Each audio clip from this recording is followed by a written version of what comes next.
అంతరాయతిమిరోపశాంతయే శాంతపావనమచింత్య వైభవం తం నరం వపుషి కుంజరం ముఖే మన్మహే కిమపి తుంధిలం మహః శరణం కరవాణి శర్మదం తే చరణం వాణి చరాచరోపజీవ్యం కరుణామసృణైః కటాక్షపాతైః కురు మాం అంబ కృతార్థసార్థవాహం శారదా శారదాంభోజవదనా వదనాంబుజే సర్వదా సర్వదాస్మాకం సన్నిధిః సన్నిధిం క్రియాత్ విమలపటీ కమలకుటీ పుస్తకరుద్రాక్ష శస్తహస్తపుటీ కామాక్షి పక్ష్మలాక్షి కలిత విపంచి విభాసి వైరించి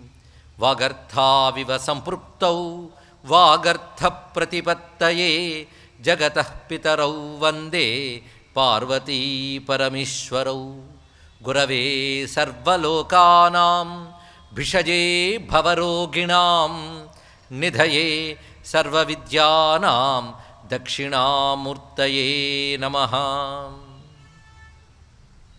సదాశివసమారంభాం వ్యాసశంకరమధ్యమాం అస్మదాచార్యపర్యంతాం వందే గురుపరంపరాం నారాయణం నమస్కృత్య నరం చైవ నరోత్తమం దేవీం సరస్వతీం వ్యాసం తతో జయముదీరయేత్ యజ్ఞేశ అచ్యుత గోవింద మాధవ అనంత కేశవ కృష్ణ విష్ణో హృషీకేశ వాసుదేవ నమోస్తుతే శ్రీవాసుదేవ నమోస్తుతే దత్తాత్రేయం మహాత్మానం వరదం భక్తవత్సలం ప్రపన్నార్తిహరం వందే స్మర్తృగామి సనోవతు స్మర్తృగామి సనోవతు. శివాయ గురవే నమః. శివాయ గురవే నమః. శివాయ గురవే నమః. శ్రీమాత్రే నమః. శ్రీమాత్రే నమః. శ్రీమాత్రే నమః.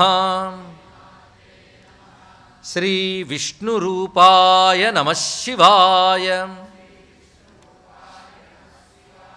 శ్రీ విష్ణురూపాయ నమః శివాయ. శ్రీ విష్ణురూపాయ నమః శివాయ. శ్రీదత్తశరణం మమ. శ్రీదత్తశరణం మమ. శ్రీదత్తశరణం మమ. నమో మహద్భ్యో ఋషిభ్యో గురుభ్యో నమః. లోకగురు దత్తాత్రేయ స్వరూపమైన సభాసదస్సుకి సవనీయ నమస్సులు సమర్పణ చేసుకుంటూ పరమ పావనమైన దత్త చరిత్ర దత్తానుగ్రహ రూపంగా మనం తెలుసుకుంటూ ఉన్నాం. విశేషంగా నిన్నటి రోజున ఋతుధ్వజుడు మదాలస వృత్తాంతం చెప్పడం జరిగింది. మదాలస ఏ విధంగా అశ్వతరుడనే నాగదేవత యొక్క తపస్సు చేత సంపూర్ణమైనటువంటి స్వరూపంగా తిరిగి ఉద్భవించిందో ఆమెని ఋతుధ్వజుడు చేపట్టిన విధానం ఇత్యాదులు చెప్పుకున్నాం. ఋతుధ్వజుడు మదాలసతో సహా వెళ్ళి తల్లిదండ్రులకు ఆనందం కలిగించాడు. రాజ్యమంతా కూడా మహోత్సవం జరుపుకుంది మదాలసతో వచ్చిన ఋతుధ్వజుని చూసి. శత్రుజిత్తు బహుకాలం పాలన చేశాడు. ఋతుధ్వజుని తండ్రి బహుకాలం పాలించాడు. ఆ పాలించుతున్నంతకాలం యువరాజుగా తండ్రికి సహకరిస్తూనే ఉన్నాడు ఋతుధ్వజుడు. తండ్రి కాలధర్మం చెందిన తర్వాత అందరూ ఋతుధ్వజుని పట్టాభిషిక్తుని చేశారు. ఆ పట్టాభిషిక్తుడి చక్కటి పాలన తండ్రి వలనే అందించాడు ఆయన. ఆ పాలన విధానం ఎలా ఉన్నదంటే సమ్యక్ పాలయితస్తస్య ప్రజాపుత్ర నివౌరసాన్ అంటూ సనాతనంగా రాజర్షులు ఈ దేశాన్ని ఎలా పాలించారో అదేవిధంగా చక్కటి పాలన అందించాడు ఆయన. కొంతకాలానికి మదాలసకు సంతానం కలిగారు, ఋతుధ్వజ మదాలసలకు. అందులో మొదటి పుత్రుడికి విక్రాంతుడు అని తండ్రి పేరు పెట్టాడు. మరి కొంతకాలం తర్వాత మరొక పుత్రుడు కలిగాడు. ఆయనకు సుబాహు అని పేరు పెట్టారు. అలాగే మరికొంతకాలాన్ని మూడవ పుత్రుడు కలిగాడు, ఆయన శత్రుమర్దనుడు అని పేరు పెట్టారు. ఇక్కడ చిత్రం ఏంటంటే ఏ పుత్రుడికి ఏ పేరు పెడుతున్నా అతడు ఉత్సాహంతో పేరు పెట్టి ఒకవైపు భార్య వైపు చూస్తున్నట్టు. ఒకసారి చూడగానే నవ్వు నవ్వుతుంది ఆవిడ, ఏం మాట్లాడట్లేదు. ఆ నవ్వులో ఏదో భావం దాగి ఉందని మాత్రం అనిపిస్తుంది, కానీ చర్చ చేయలేదు ఈయన. ఈ పేరు బాగుందా అంటే చిన్న నవ్వు నవ్వుతుంది అంతే. అలా మొత్తం 3 సంతానానికి 3 పేర్లు, విక్రాంత, సుబాహు, శత్రుమర్దన అని పేరు పెట్టారు. కొంతకాలానికి 4వ సంతానం కలిగింది. అప్పుడు పేరు పెట్టేటప్పుడు మాత్రం నేను ఎప్పుడు పేరు పెట్టిన నవ్వుతున్నావు, ఈసారి పేరు నువ్వే పెట్టుకో అన్నాడు ఆయన. అప్పుడు భార్య పేరు పెట్టిందిట, అది నవ్వుతూనే అలర్క అని నామం చేసిన ఇద్దరికి. ఇది అలర్కుడు. అలర్కాయ ప్రహ్లాదాదిభ్య ఊచివా అన్నట్టు మనం భాగవతంలో శ్లోకం చెప్పుకున్నాం. ప్రహ్లాదుడికి బోధించాడు, అలర్కుడికి బోధించాడు. ప్రహ్లాద బోధ అయిపోయింది, ఇప్పుడు అలర్క బోధ ఉంది. అంటే అలర్కుడు ఇప్పుడు మన ప్రధానం. అలర్క అంటే ఒక్కసారి ఆశ్చర్యపోయి చూశాడు ఈయన తండ్రి, ఈ పేరు పెట్టేమిటి అన్న ప్రశ్నార్థకం అందులో ఉంది. తర్వాత ఆవిడ వివరిస్తుందిలేండి ఆ పేరులో ఉన్నటువంటి విశేషం. అలర్క అనగానే ఏదో సంస్కృతంలో బాగుంది, ఈసారి పిల్లలు కలిగితే ఆ పేరు పెట్టుకోవాలని ఇప్పటి నుంచి రాసుకోకండి, దాని అర్థం తర్వాత తెలుస్తుంది. ఇంతవరకు విక్రాంత, సుబాహు, శత్రుమర్దన పేర్లు బాగానే ఉన్నాయి. అలర్క పేరు పెరగానే ఒక్కసారి భయకంపితుడయ్యాడు తండ్రి, ఇలాంటి పేరు పెట్టిందేమని. కానీ ఆమెకి మాట ఇచ్చాడు ఒకటి, పైగా ఆ మాటను గౌరవిస్తున్నాడు. ఇది ఏనాటి యుగాల నాటి కథ, అది మరువద్దు. ఆ సమయంలో మదాలస యొక్క పాత్ర వైచిత్ర్యం చాలా విశేషం. అంటే సనాతన ధర్మంలో స్త్రీకి ఎటువంటి ఉదాత్తత ఉన్నది అనేటువంటి చెప్పే పురాణ గాథలు చాలా చాలా ఉన్నాయి, అందులో మదాలస ఒకటి. ఇలాంటి చరిత్ర మనం తెలిసినట్లయితే ఈ భూమి మీద ప్రాచీన కాలం నుంచి స్త్రీకి గౌరవాన్నిచ్చే ఒకే ఒక్క మతం సనాతన హిందూ ధర్మం అని అంగీకరించి తీరుతామండి. ఇలాంటి పాత్రలు ఎన్ని కనబడతాయో, స్త్రీ యొక్క ఔచిత్యాన్ని చెప్పే పాత్రలు అద్భుతమైన మనకు గోచరిస్తాయి. అలాగే మనం వెతికితే రామాయణంలో, భారతంలో, భాగవతంలో అన్ని చోట్ల కనబడతాయి. కానీ పురాణాల్లో స్త్రీ పాత్రల యొక్క ఔన్నత్యాన్ని పరిశీలించాలంటే మార్కండేయ పురాణంలో రాజ్యాలు నేనటువంటి ఒక మహారాణి కథ ఉంటుంది. ఇలాంటివెన్నో గోచరిస్తాయి. ఇప్పుడు ఈ మదాలస గొప్ప వ్యక్తిత్వం కలిగిన తల్లి. మొత్తానికి 4వ కుమారుడికి అలర్కుడు అని పేరు పెట్టారు. ఈ కథ చెప్పి ఆపాడు ఎవరు? వేదధర్ముడు.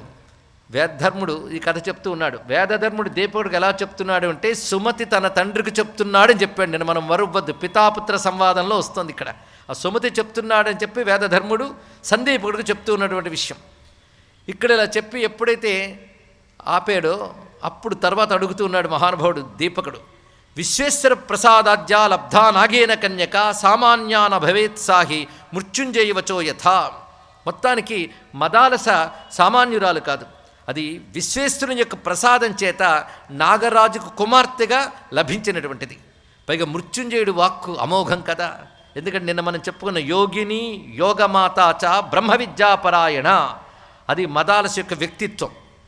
ఒకటి శాంతి క్షాంతి కలిగినటువంటి వ్యక్తిత్వం, దానికి తోడు ఆవిడ యోగిని యోగమాతాచ బ్రహ్మ విద్యాపరాయణ అన్నారు.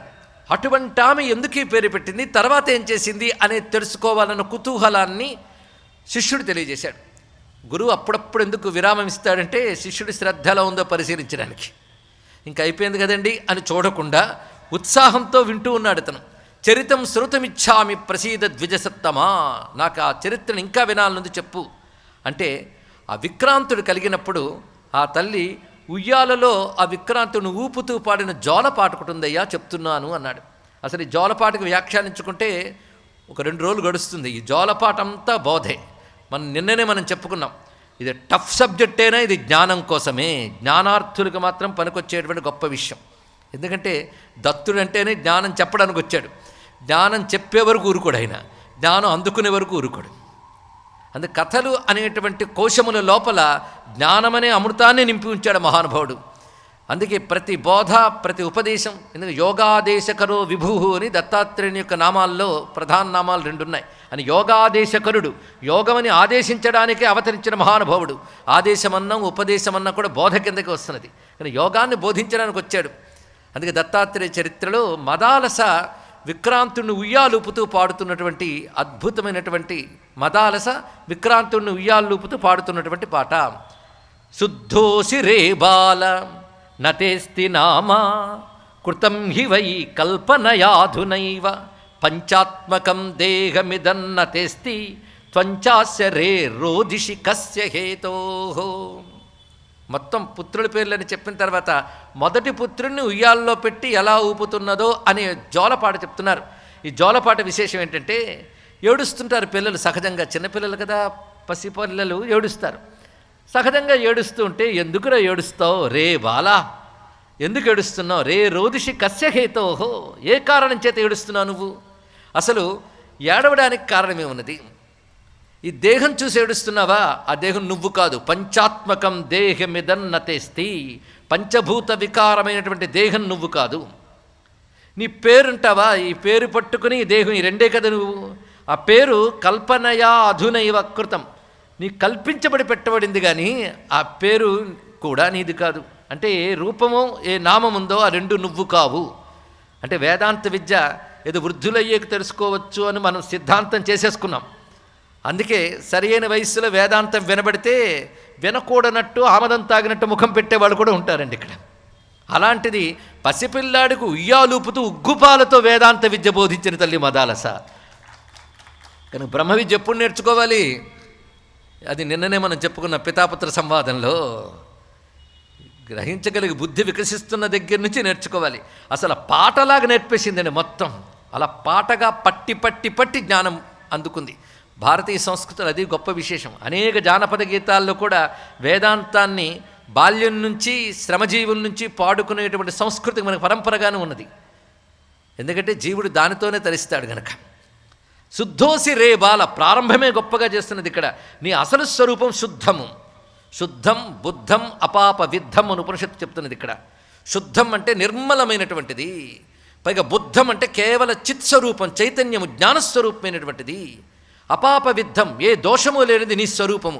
ఈ మాట వినడానికే చాలా బాగుంది కదండి. నువ్వు శుద్ధుడివి, ఏ దోషం లేనివాడివి, జ్ఞానము నీ యొక్క స్వభావము, ఆనందము నీ యొక్క స్వరూపము అని చెప్తూ ఉంటే ఎంత బాగున్నది. అర్థమవడం మాట తర్వాత పొగుడుతున్నట్లు కూడా అనిపిస్తున్నది. కనీసం నీ యొక్క అసలు తత్వం అది, అంటే ఆత్మ యొక్క అసలు తత్వము శుద్ధము. దుఃఖానికి కారణమే దేహం ఉన్నదే, అది నీ స్వరూపమే కాదు, ఇంకెందుకు ఏడుస్తున్నావు. అందుకే పంచాత్మకం దేహమిదన్నతేస్తి త్వంచాస్య రే రోదిషి కస్య హేతోహో, ఎందువల్ల ఏడుస్తున్నావు నువ్వు. పైగా నవే భవాన్ రోదితి విశ్వజన్మ, పైగా నువ్వు సామాన్యుడు కావు, నువ్వు ఈశ్వర చైతన్యమే నీ యొక్క స్వరూపము, అందుకు దుఃఖించవలసిన అవసరం లేదు. ఇక దేహం అంటావా, ఇవి పంచభూత వికారములు, గుణములతో కూడినటువంటిది. ఆ గుణములు కర్మలను అనుసరించి వైషమ్యాన్ని పొందుతూ ఉంటాయి. ఒకప్పుడు సత్వగుణం, ఒకప్పుడు రజోగుణం, ఒకప్పుడు తమోగుణం. సత్వగుణం ఉద్బుద్ధమైనప్పుడు ఒక సంతోషం లాంటిది కలుగుతూ ఉంటుంది. రజోగుణం కలిగినప్పుడు అహంకారము, కామక్రోధాది వికారాలు కనబడతాయి. తమోగుణం కలిగినప్పుడు అజ్ఞాన వికారములు, తమస్సు ఇత్యాదులు వస్తుంటాయి. అవి నీ స్వరూపమే కాదు, గుణములు కూడా నీవి కావు, అవన్నీ ఉపాధివి. ఇక్కడ ఆత్మానాత్మ వివేకం అని కూడా చెప్పబడుతున్నది. ఆత్మ గురించి తెలుసుకునే ముందు మన పెద్దలు ఎలా ప్రారంభిస్తారంటే, నేరుగా ఆత్మ అంటే ఏంటో చెప్పరు. నువ్వు దేన్ని ఆత్మ అనుకుంటున్నావో దాని గురించి మాట్లాడతారు. నువ్వు దేన్ని ఆత్మ అనుకుంటున్నావు, దేహం పట్టుకొని నేను నేను నేను అంటున్నావు. ఇది మనకు అలవాటైపోయింది. పుట్టిన దగ్గర నుంచి అనడానికి లేదు, ఎన్నో పుట్టుకల నుంచి అలవాటైపోయింది మనక. ఈ పుట్టుకలో చెప్పిన అర్థం కాదు, ఎందుకంటే ఇది ఇప్పటి అలవాటు అనండి, అనేక జన్మల నుంచి అలవాటైపోయింది దేహం నేననే భ్రాంతి. అది వదులుకుంటేనే శాంతి. అందుకు ఈ దేహాత్మ భ్రాంతి, దేహం నేనైనా భ్రాంతి వదిలించుకోవడం కోసం గురువు ముందేం చెప్తాడంటే నిత్యమేదో అనిత్యమేదో చెప్తాడు. ఇక్కడ అనిత్యము దేహము, దేహం అనిత్యం అనగానే దేహంతో సంపాదించుకునే నేను నావి అనేటివి కూడా అనిత్యములే అవుతాయి. ఉపాధులన్నీ అనిత్యములే. ఉపాధి అనగా చైతన్యము చేత ప్రకాశింపబడుతున్నదే తప్ప స్వతసిద్ధంగా చైతన్యం లేనిది అని అర్థం ఇక్కడ. కనుక ఏది చైతన్యము, అది ఆత్మ, అది నీ స్వరూపము. అది ఉపాధి యందు ఉన్నప్పటికీ దానికి ఉపాధి ధర్మాలు లేవు. ఈ చైతన్యం లేకపోతే ఉపాధి లేదు, కానీ ఉపాధి లేకున్నా చైతన్యం ఉండగలదు. అటువంటి చైతన్యం నీ యొక్క స్వరూపం గనక ఈ ఉపాధి యొక్క వికారములు నీకు లేవు. దుఃఖము మొదలైనవన్నీ ఉపాధి యొక్క వికారాలు. కానీ నీ స్వరూపమే ఆనందమైనప్పుడు ఎందుకు దుఃఖిస్తావు నాయనా అన్నది. ఇవి చిన్నప్పటి నుంచి వింటున్నారండి. అందుకే మొదటి నుంచి నేర్పితేనే ఏదైనా అందుతుంది, అంటుతుంది అని దీన్ని బట్టి తెలుసుకోవాల్సింది. ఇక్కడ నవై భవాన్ రోదితి, నువ్వు ఏడవడానికి తగినవాడు కాసుమా. భూతాని భూతోపరి దుర్బలాని వృద్ధిం సమాయాంతి తథేహ పుంసాం అన్నాంబుదానాది విరేక కస్య నతేస్తి వృద్ధి నచతేస్తి హాని. ఏడవడానికి కారణం ఏంటంటే, అయ్యో ఒకటి తరిగిపోతుందో అని బాధ, లేకపోతే ఇంకేదో కూడంది పెరిగిపోతుందో అని బాధ. కానీ పెరుగుట తరుగుట అనేటువంటి వాటి వల్ల కదా దుఃఖం సుఖం ఇత్యాదులు కలుగుతూ ఉంటాయి. పెరిగేది తరిగేది ఏమిటంటే, ఒక భూతము మరొక భూతము సహాయంతో పెరుగుతుంటుంది. అంటే పంచభూతముల్లో ఒక భూత సహాయంతో మరొకటి కలిగడం వల్ల వృద్ధి, అదేవిధంగా క్షయము అనేది ఏర్పడుతూ ఉంటుంది. అసలు ఈ భూత స్వరూపమే నీది కాదు కదా, కనుక భూతముల వల్ల పెరిగేది ఇది దేహం. ఒకప్పుడు మనం పసివాడుగా ఉన్నప్పుడు నేను నేను అనుకుంటున్నాం, ఎంత వాళ్ళమైనప్పుడు నేను నేను అనుకుంటున్నాం, వృద్ధుడైనప్పుడు నేను అనుకుంటున్నాం. ఇంతకు నీ స్వరూపం ఏంటి చెప్పండి? ఇక్కడ బాల్యాదిష్వపి జాగ్రత్తాదిషు తథా సర్వాస్వస్థాస్వపి వ్యావృత్తాస్వనువర్తమానమహిమత్యంత స్ఫురంతం సదా చెప్తున్నాడు మహానుభావుడు శంకర భగవత్పాదుల వారు. అదే చిన్నప్పుడు ఫోటో చూసావు, నేను అన్నావు, ఆ స్వరూపమే నీకు లేదు. అంటే నేను మాత్రం అలా కొనసాగుతాం చూడండి. ఆ పిల్లవాడి ఫోటో చూసి నేను అనేది ఒక జ్ఞాపకం చేత. అసలు నీ స్వరూపం ఏమిటి? ఇప్పటి దేహమా? ఇప్పటి దేహం యొక్క స్వరూపం ఒకప్పుడు ఒకలాగా ఉంది, తర్వాత ఇంకోప్పుడు ఒకలా ఉంటుంది. కనుక నేనను వ్యవహరిస్తూ నువ్వు ఒక్క క్షణం ఆలోచించు. అది మనం చెయ్యట్లేదండి. దేని గురించని ఆలోచిస్తాం కానీ ఈ విచారణ క్షణం కూడా చేయట్లేదు. మోక్షం వస్తుందేమోనని, జ్ఞానం వచ్చేస్తుందేమో భయం చేతనేమో. క్షణం ఆలోచించడం మనకు తెలిసిపోతుంది. నేననేది దేన్ని ఆధారం చేసుకుని మాట్లాడుతున్నాం. ఒక్క క్షణం ఆలోచించిన నేను దేహంలో ఉన్నప్పటికీ కూడా నేననే వ్యవహారము దేహం కంటే విలక్షణమైన మరొక దాని నుంచి వస్తుందా? నేను అది వెతుకుతూ వెళ్ళాలి. మొదటి విచారణ చేసినప్పుడు ఓహోహో దేహం నేను కాదండి, కానీ నేను ప్రాణం నేనేమో, బుద్ధి నేనేమో, మనస్సు నేనేమో అనిపిస్తుంది. ఇంకా విచారణ చేస్తే అవి కూడా నేను కాదు, అవి కూడా దేహం లాంటివే. అవి ఇది స్థూల దేహం అయితే సూక్ష్మదేహం అంతే. దేహం ప్రాణమపీంద్రియాణ్యపి చలాం బుద్ధించ శూన్యం విదుహు స్త్రీ బాలాంధ జడోపమాస్తోహమితి భ్రాంతా భృశంవాదినః. మాయాశక్తి విలాసకల్పిత మహావ్యామోహ సంహారిణే తస్మై శ్రీ గురుమూర్తయే నమయిదం శ్రీ దక్షిణామూర్తయే. ఆ దక్షిణామూర్తి దత్తాత్రేయుడు ఇద్దరు దాదా అంటారు. వారిద్దరు దాక్షిణ్య స్వరూపులే. ఆ మహానుభావుడు కథలో మనం ఇంకా దత్తాత్రేయుడు కథ రాలేదు కదా అనుకుంటున్నారేమో, ఇదంతా దత్తానుగ్రహమే. త్వం కంచుకే సజ్జమానో నిజేస్మిన్ అస్మిశ్చ దేహే మూఢతా నవ్రజేథ. ఒక 4 రోజులు విడవకుండా చొక్కా తొడుక్కున్నంత మాత్రాన చొక్కా నువ్వు అనుకుంటావా? అదేవిధంగా దేహం దాల్చినంత మాత్రాన దేహం నువ్వు అనుకుంటావా? దేహంతో మమేక భావన విడిచిపెట్టుతున్న కొద్దీ ఆత్మ యొక్క ఏకత్వం అవగాహన అవుతుంది. ఇక్కడ మాట జాగ్రత్తగా తెలుసుకోవాలి. దేహంతో మమేకం విడిచిపెట్టు, ఆత్మతో మమేకం పొందు అని చెప్పక్కర్లేదు. ఆత్మతో మమ ఎప్పుడూ ఏకమే, కానీ ఇది విడిచిపెడితే కానీ అది దొరకదు. కానీ అసలు స్వరూపం తెలుసుకోవడానికి ఈ తాదాత్మ్యం విడిచిపెట్టాలి. త్వం కంచుకే సజ్జమానో నిజేస్మిన్. కంచుకము వంటి దేహం తొడుక్కుని అదే నేనని దేహం యందు మూఢత్వం ఏర్పరచుకుని ఈ దేహంతో చేసేటటువంటి పుణ్యపాప కర్మలు ఏవైతే ఉన్నాయో వాటితో నువ్వు చుట్టబడ్డావు. అంటే దేహం నేను అనుకోవడం వల్ల దేహంతో చేసే పుణ్యపాప కర్మలు వాటి ఫలాలు చుట్టుకుని ఈ స్థూలదేహం పోయాక ఆ సూక్ష్మదేహం మళ్ళీ జన్మలు పొందుతూ ఉంటుంది. ఇక్కడ జన్మలు పొందేది ఆ సూక్ష్మదేహం. కనుక దేహంతో నేననే భ్రాంతిని విడిచిపెట్టాలి అంటే స్థూలదేహంతో సహా సూక్ష్మకారణ దేహములతో కూడా తాదాత్మ్యాన్ని విడిచిపెట్టాలండి. ఇక దేహం అంటే ఈ బాడీ అనుకుంటున్నాం. ఈ లోపల ఉన్న మనస్సు, బుద్ధి, సూక్ష్మేంద్రియములు అంటే ఇప్పుడు మన కన్ను కనబడుతుంది, కానీ లోపల సూక్ష్మ శరీరంలో దర్శన శక్తి అనేది ఒకటి ఉంటుంది, అది సూక్ష్మేంద్రియం. అలాగే మనకు కనబడుతున్నటువంటి పంచ జ్ఞానేంద్రియాలు సూక్ష్మేంద్రియాల్లోనే శక్తి కలిగి ఉంటాయి. అందుకే ఈ తొడుగు పోయాక ఈ సూక్ష్మదేహమే ఇప్పుడు ఎన్నో దేహాలు తిరుగుతున్నది. ఆ సూక్ష్మదేహం కూడా ఆత్మ కాదు, అది కూడా దేహ తాదాత్మ్యంతో ఉన్నంతకాలం జీవుడైనా వ్యవహరింపబడుతుంది. కానీ 3 శరీరాలతో బంధం ఎప్పుడు పోతుంది అంటే విచారణ వల్ల, యోగం వల్ల పోవలసినదే. అది ఇక్కడ పాట రూపంలో ఆవిడ చెప్తున్నది. ఇలాంటి దేహం ధరించి మరొక దేహం స్వీకరిస్తూ ఎప్పటికి ఎన్ని తిరిగేమో ఈ దేహాలతో.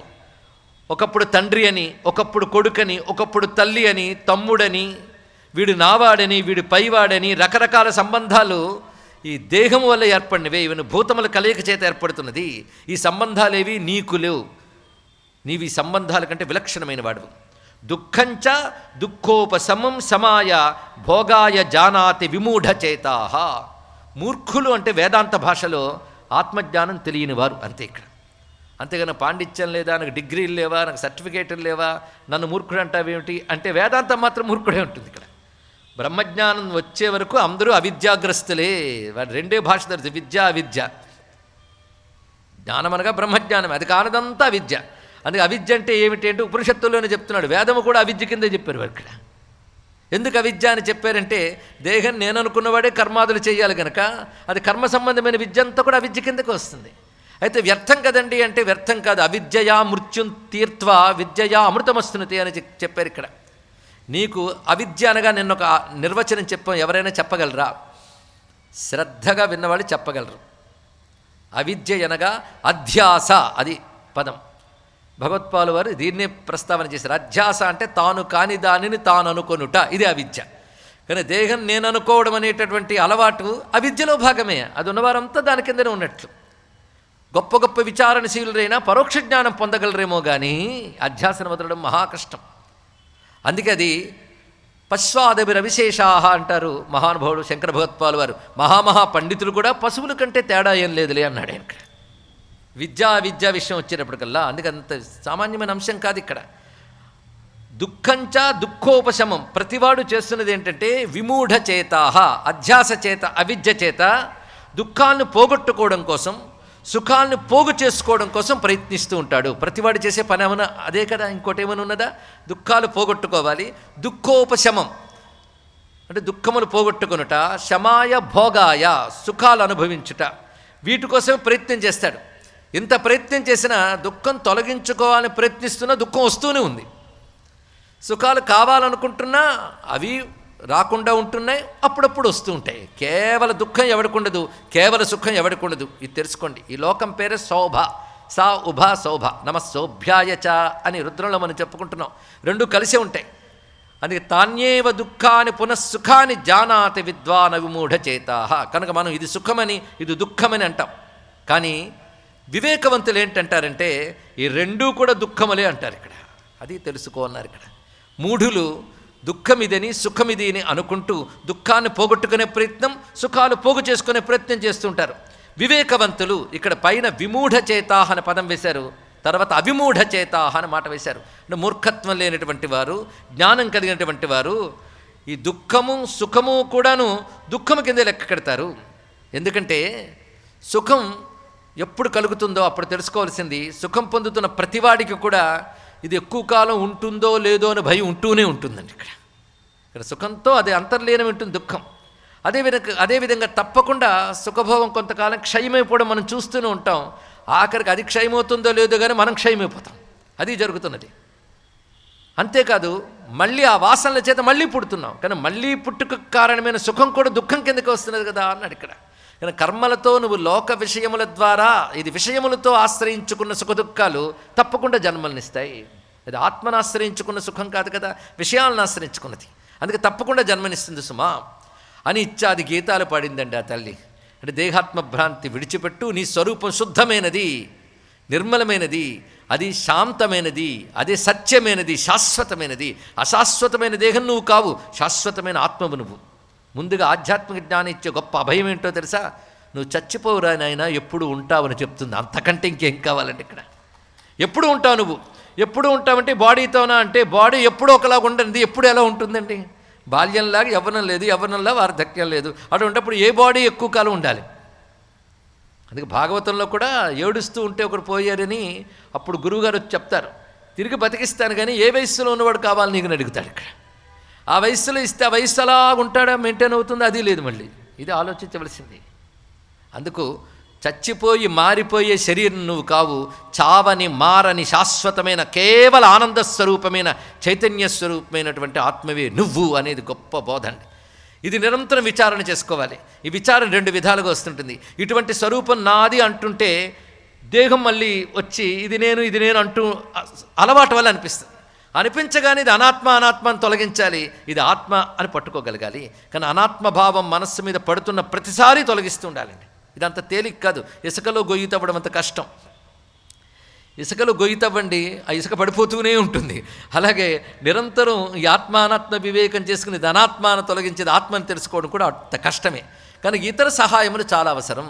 ఇతర సహాయం ఏమిటంటే గురువుని ఆశ్రయించడం. రెండవది గురువాక్యాలు శ్రవణంతో ఆపకుండా మననంలోకి వెళ్ళాలి. చాలామంది విని ఏమిటో ఎప్పుడు వస్తుందో జ్ఞానం అంటారు, మళ్ళీ ఇంటికి వెళ్ళి పడుకుంటారు, సీరియల్ యథాతథంగా చూస్తారు. మరోజు ఇక్కడికి వచ్చాక నిన్నేం చెప్పారు అంటే వేరే వదనాలు ఉంటాయి. కానీ శ్రవణం తర్వాత ఒకటి ఉంది, అది చేయకపోవడం కూడా పెద్ద ఇబ్బంది. మననం నిజానికి జ్ఞానానికి పెద్ద కష్టపడక్కర్లేదు. యజ్ఞము యాగము ఇవి చెయ్యాలంటే చాలా కష్టపడాలి. ద్రవ్యాలు సమకూర్చుకోవాలి, మంత్రాలు తెలియాలి, తెలిసిన వాళ్ళని తెచ్చుకోవాలి, ఎక్కడ లోపం రాకూడదు, వాతావరణం అనుకూలించాలి, ఇన్ని ఉంటాయి కర్మకి. జ్ఞానానికి ఏం కావాలి? శ్రద్ధగా అర్థం చేసుకోవడం, అర్థం చేసుకోవడానికి మననం చేసుకోవడం. వస్తువు కాదు, కొనుక్కోక్కర్లే, కానీ డబ్బు మిగులుతుంది. ఏకాంతంలో కూర్చో, గురువు చెప్పింది విచారణ చెయ్యి. అంత తేలిగ్గా వెంటనే అర్థం కాదు ఇది. అది మాటి మాటికి విచారణ చేస్తూ ఉండగా పడుతుంది. కనుక హిప్నటైజ్ చేసినట్లుగా కొందరు హిప్నటైజ్ చేసి నువ్వు ఇది అయిపోయావు, ఇది అయిపోయావు అంటే అయిపోయానేమో అనుకుంటాడు. అరే 10 మార్లు అనగా కానిదే అయినట్టు కనబడుతుంది. 10 మార్లు నువ్వేదో అదే చెప్తే ఎందుకు కావు అది తెలుసుకో. ఇక్కడ నీ అసలు స్వరూపం ఏది ఉందో అదే చెప్తాడు 10 మార్లు. అదే 10 మార్లు చెప్తే నువ్వు అదే అవుతావు. భ్రమకీట న్యాయంలో మనం 25 గురువుల్లో చెప్పుకున్నాం కదా, వాడిని మరవరాదు. ఇక్కడ 10 మార్లు చెప్పడం అనేది ఆ తల్లి చేసిందండి. ఉయ్యాల్లో పడుకున్నప్పుడల్లా అదే పాట, అదే పాట, అదే పాట. ఆ పాటతోనే అమ్మ ఇచ్చిన ఉగ్గుపాలతో ఒళ్ళు బలిసి ఎలా పెరిగారో, అమ్మ ఇచ్చిన జ్ఞానమనే ఉగ్గుపాలతో బుద్ధి బలిసి ఎలా పెరిగారు అని చెప్పాడు. ఇక్కడ బుద్ధి కూడా జ్ఞానంతో పటుత్వాన్ని పొందింది. ఇక్కడ యథా యథా బలం లేభే యథా లేభే మతం పితు తథా తథాత్మబోధం స్మ సేవతే మాతృభాషితై. ఈ విధంగా పోషణ ద్వారా శరీరం పెరిగినట్టే ఆ పాట ద్వారా అందిన జ్ఞానంతో తెలివి పెరిగింది వీరికి. ఆ తెలివి పెరగడంతో అనిత్యములు అనాత్మలైన విషయాలపై ఆసక్తి పోయింది. వాళ్ళు పెరుగుతున్న కొద్దీ ఆసక్తే పోయింది. ఇక్కడ నిరంతర ఆసక్తి, నిరంతర మననము, నిరంతర దృష్టి, నిరంతర నిష్ఠ ఆత్మయందే నిలబడింది వారికి. తత్కారణంగా వారు క్రమంగా తండ్రి చెప్పిస్తున్న చదువులేమీ వాళ్ళు పట్టించుకోలేదు. ఎలాగంటే ప్రహ్లాదుని వల్లనే తానన్నియు రూపించిన మిథ్యలని నిరూఢ మనీష. నిరూఢ ఆరూఢ అనే శబ్దములకి ఏంటంటే స్థిరపడినటువంటి బుద్ధి అని అర్థం. అంటే అందరూ సాధన చేసి దేన్ని పొందుతారో దాన్ని పొందినవాడు ఆరూఢుడు, వాడు నిరూఢుడు. అటువంటి వాడు బుద్ధి స్థిరంగా నేను ఆత్మని బ్రహ్మమున దానిలో నిలబడిపోయింది. వాడికి దేహం అనేటువంటి భ్రాంతి కలగడం లేదు. కలగనప్పుడు అటువంటి వాడికి చెప్పాల్సిన విద్య వాళ్ళకి ఎందుకు అంటుతాయండి? వాళ్ళకి అర్థం కాదు, ఇవి అర్థం లేనివని విడిచిపెట్టారు. తెలుసుకోండి, ఇక్కడ అలా విడిచిపెట్టారు. పైగా వాళ్ళు అన్నీ పరిశీలిస్తారు. జ్ఞాని ఏది తీసిపారాడు, ప్రతిదీ పరిశీలించి నిస్సారమని తోసేస్తాడు. అందుకే అన్నీ చదివితి వేదార్థ ముఖర శాస్త్రంబులునే చదివినవి పెక్కుగలవు చదువులలో మర్మమెల్ల చదివితి తండ్రి అన్నాడు కదా. అన్నీ చదివారు. చదివి తెలుసుకున్నది ఏంటంటే ఒక్క బ్రహ్మ విద్య తప్ప మిగిలినవన్నీ నిస్సారము అన్నాడు. ఆ మాట భగవానుడే గీతలో చెప్పాడు. అధ్యాత్మ విద్యానాం అని స్వామియే చెప్పాడు కదా. అక్కడ అదొక్కటే విద్య. ఏదైనా సరే ది బెస్ట్ ఇది అని చెప్తే అది మన ఇంటికి వచ్చే వరకు నిద్రపోం కదండి. ఇంట్లో సాధారణంగా ఎక్కడో సింగపూర్లో ఒక మంచి అద్భుతమైనటువంటి బీరువా అమ్ముతున్నారు, టీవీ అమ్ముతున్నారంటే మనకున్న డబ్బు యొక్క పొగరు చూపించాలంటే అది మన ఇంటికి రావాల్సిందే. కానీ ఏది కొన్నా ది బెస్ట్ ఏదో అది వెతుక్కుంటామే. కానీ విద్యల్లో ది బెస్ట్ అధ్యాత్మ విద్య అని భగవానుడు చెప్పినప్పుడు ఆ ది బెస్ట్ అయిన విద్యను ఎందుకు అందుకోవడానికి ముందుకు రావడం లేదు ఆలోచించాలి. ఇక్కడ అది వచ్చేటప్పటికల్లా ఏమంటామంటే అది అర్థం కావట్లేదండి, టఫ్ అండి, ఇలాంటి మాటలు అంటాం. అది అర్థం కావట్లేదు కాదు, నాకు అక్కర్లేదని మనసులో ఎక్కడో ఉంది, అందుకే వినట్లేదు, అందుకు పట్టించుకోవట్లేదు. మనకి దాంతో అవసరం లేదని.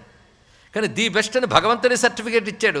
ది బెస్ట్ అని భాగవతుడు సర్టిఫికేట్ ఇచ్చాక అంత గొప్పదైనటువంటి అధ్యాత్మ విద్య ఈ జన్మలోనే పొందాలని తపన పడాలి.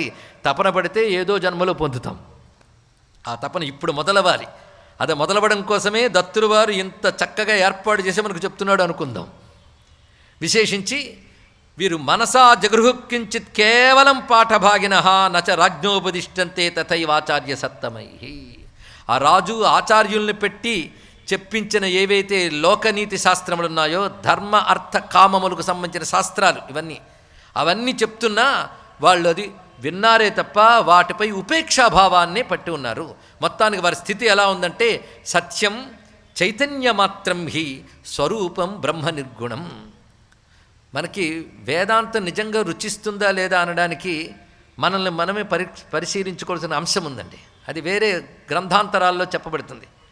వేదాంత సంబంధమైన శబ్దం విన్నప్పుడు నీకేదో తెలియని ఒక ఆనందమో పులకింతో కలిగితే నీకు తప్పకుండా అతి త్వరలో ముక్తి పొందే అవకాశం ఉంది అని సూచనట.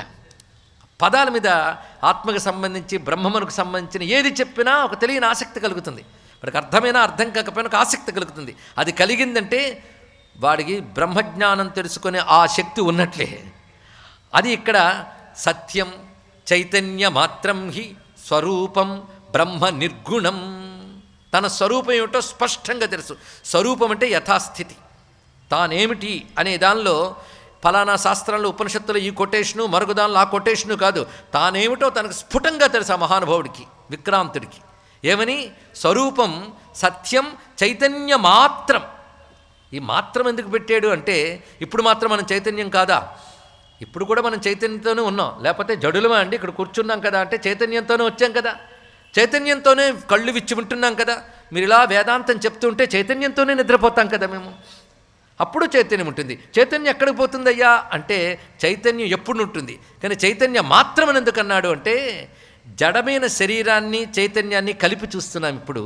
ఈ జడాన్ని విడిచిపెట్టి కేవల చైతన్యాన్ని తెలుసుకోవడమే చైతన్య మాత్రం. అది ఆ చైతన్యం తెలిసే వరకు శంకర భగవత్పాదులు ఒక మాట చెప్తారు. అవిద్యపు ముడి ఎలా ఉంటుందంటే చిజ్జడ గ్రంథి అని పదం వేశాడు ఇక్కడ. చిత్తుకి జడానికి ముడిపడిపోయింది. అంటే జడమైన దేహంతో చిత్తైన నేను ముడిపడిపోయింది. ఆ ముడి తెగట్లేదు. కనుక ఎంతకో నేను అనే చైతన్యం యొక్క స్ఫురణ జడమైన దేహంతో కలిసింది. అది విడిచిపెట్టి చైతన్యకు స్ఫురణ చైతన్యంతోనే ఉంటుంది, కానీ జడంతో ఎలా ఉంటుందని తెలుసుకోవాలి. కానీ నేననే స్ఫురణ అంటుకుపోయింది, దాన్ని పీకి లాగి దానితో పెట్టాలి. పీకి లాగడం అంటే మహా కష్టం కదా. ఏం కష్టం అండి? ఒక టేబుల్ మీద మీరు లైట్ ఫోకస్ చేశారనుకోండి, టేబుల్ మీద కూడా కాంతి కనబడుతుంది, కానీ ఆ కాంతి టేబుల్ది కాదు, దీపానిది. అది తెలియాలంతే. అది తెలియడం కోసం టేబుల్ మీద కాంతిని ఓడబీకి దీపంతో కలపాలి కదా. నేను వేదాంతం చెప్పట్లేదు, టేబుల్ దీపం చెప్తున్నాను. ఇది చెప్పండి, ఇక్కడ టేబుల్ మీద కాంతిని ఓడబీకి దీపంతో కలపాలి కదా. ఎంత కష్టం? కష్టమా? ఏమీ కాదు. టేబుల్ మీద కాంతి ఉంటూ ఉన్నా నీకు తెలివి ఉంటే చాలు, టేబుల్ లాగే ఎక్కర్లే. ఈ టేబుల్ మీద కాంతి టేబుల్ది కాదు, కాంతి దీపానిదని. అలాగే దేహంకి చైతన్యం అనిపించడానికి ఆ చైతన్యం అనే కాంతి ఆత్మది కానీ దేహానిది కాదు అని తెలియాలి. ఇక్కడ ఈ చిన్న ఎరుక ఇది విచారణతో వస్తుంది. ఇది ఈ చిజ్జడ గ్రంథి వాళ్ళకి తెగిపోయింది. కేవలం చిత్ మాత్రమే అనుకున్నారు. అది చైతన్య మాత్రం అనే మాటలో ఉన్న గొప్ప విషయం ఇక్కడ. సత్యం చైతన్య మాత్రం హి స్వరూపం బ్రహ్మ. అదే బ్రహ్మ. బ్రహ్మ అంటే అదే, పరబ్రహ్మ అంటే అదే అర్థం. అది నిర్గుణం. ఎందుకంటే గుణములన్నీ ఉపాధి లక్షణాలు, బ్రహ్మముకే గుణములు. అందుకే నిర్గుణం. ఇది నిశ్చిత్య మనస. వాళ్ళకి అది నిశ్చయంగా ఉన్నది. ఇక్కడ వాళ్ళకి అందరూ డౌట్ లేదండి. ఏదో చిన్నప్పుడు అమ్మ జోలపాట్లు చెప్పింది కానీ నిజమేనంటారా అని డౌటే లేదు వాళ్ళకి. అది నిజమైన అనుభవం ఉంది. ఇక్కడ అనుభవం ఉంది. నిజమైన కన్ఫర్మేషన్ కూడా కాదు, నిజమైన ఎక్స్పీరియన్స్. అది రెండింటికి చాలా తేడా. ఆ అనుభవంతో ఉన్నారు కనుక సర్వత్ర ఉపేక్షకాః స్థితాః. వాళ్ళు ఏది చూసిన ఉపేక్షే. ఎందుకంటే వాళ్ళకి తెలుసు ఏవి నిత్యములు కావు, ఏవి సత్యములు కావు. జగన్మిథ్యా దృష్టి అంటే ఇది అర్థం. అది సర్వత్ర ఉపేక్షకాః ఇలా ఉన్నారు. ఎవరు? పిల్లలు. మొదటి ముగ్గురు పిల్లలు ఇలాగే తయ్యారు, ఒకడు కాదు. ఆ విక్రాంతుడు, సుబాహుడు, శత్రుమర్దనుడు ముగ్గురు ఇలాంటి వాళ్ళే. ఈ ముగ్గురు ఇలా తయారయ్యి గృహ విషయాల్లో కానీ వేటిలోనూ పట్టించుకోవట్లేదు. ఇంకా వీడున్నాడు అలర్కుడు. వాడిని ఉయ్యాల్లో ఇంకా వేసి పాడబోతుంటే తండ్రి ఆపేశాడు. వీడినైనా నాకు దక్కని అన్నాడు ఇక్కడ. ఎందుకంటే వీళ్ళందరూ ఉపేక్ష వహించడంతో రాజ్యము, రాజ్యభారము ఇవేవి వాళ్ళకి పట్టవు. ఇవన్నీ మిథ్యా పదార్థమును విడిచిపెట్టేశారు. వాళ్ళు నివృత్తి మార్గగాములయ్యారు. ఇది జాగ్రత్తగా తెలుసుకోవాల్సింది. వెంటనే మనం అలా అవలేమా, అవకపోతే పాపమా అనుకోక్కర్లేదు. అందరూ అలా అవలేరు కూడా. అలాంటి స్థితి ఎన్ని జన్మల తర్వాత వస్తుందండి? సామాన్యమా? ఈ ముగ్గురు జీవులు అటువంటి అనేక జన్మల యోగ సాధన బలం చేత ఈ జన్మలో మదాలస లాంటి గురువు లభించింది. తల్లి లభించిందా, గురువు లభించిందా?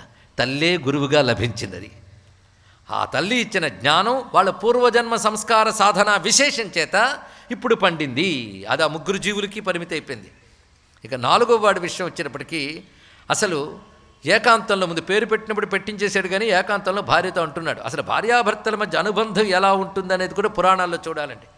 అది నీకు తెలియదు, నోరు మూసుకో, నువ్వు వంటిల్లుకు పో అనేవారు కారు. ఎంత మర్యాద ఇచ్చేవారో అంటే భార్యకు ఒక మంత్రిత్వ స్థానంలాగా ఒక స్నేహితులుగా చూసేవారు.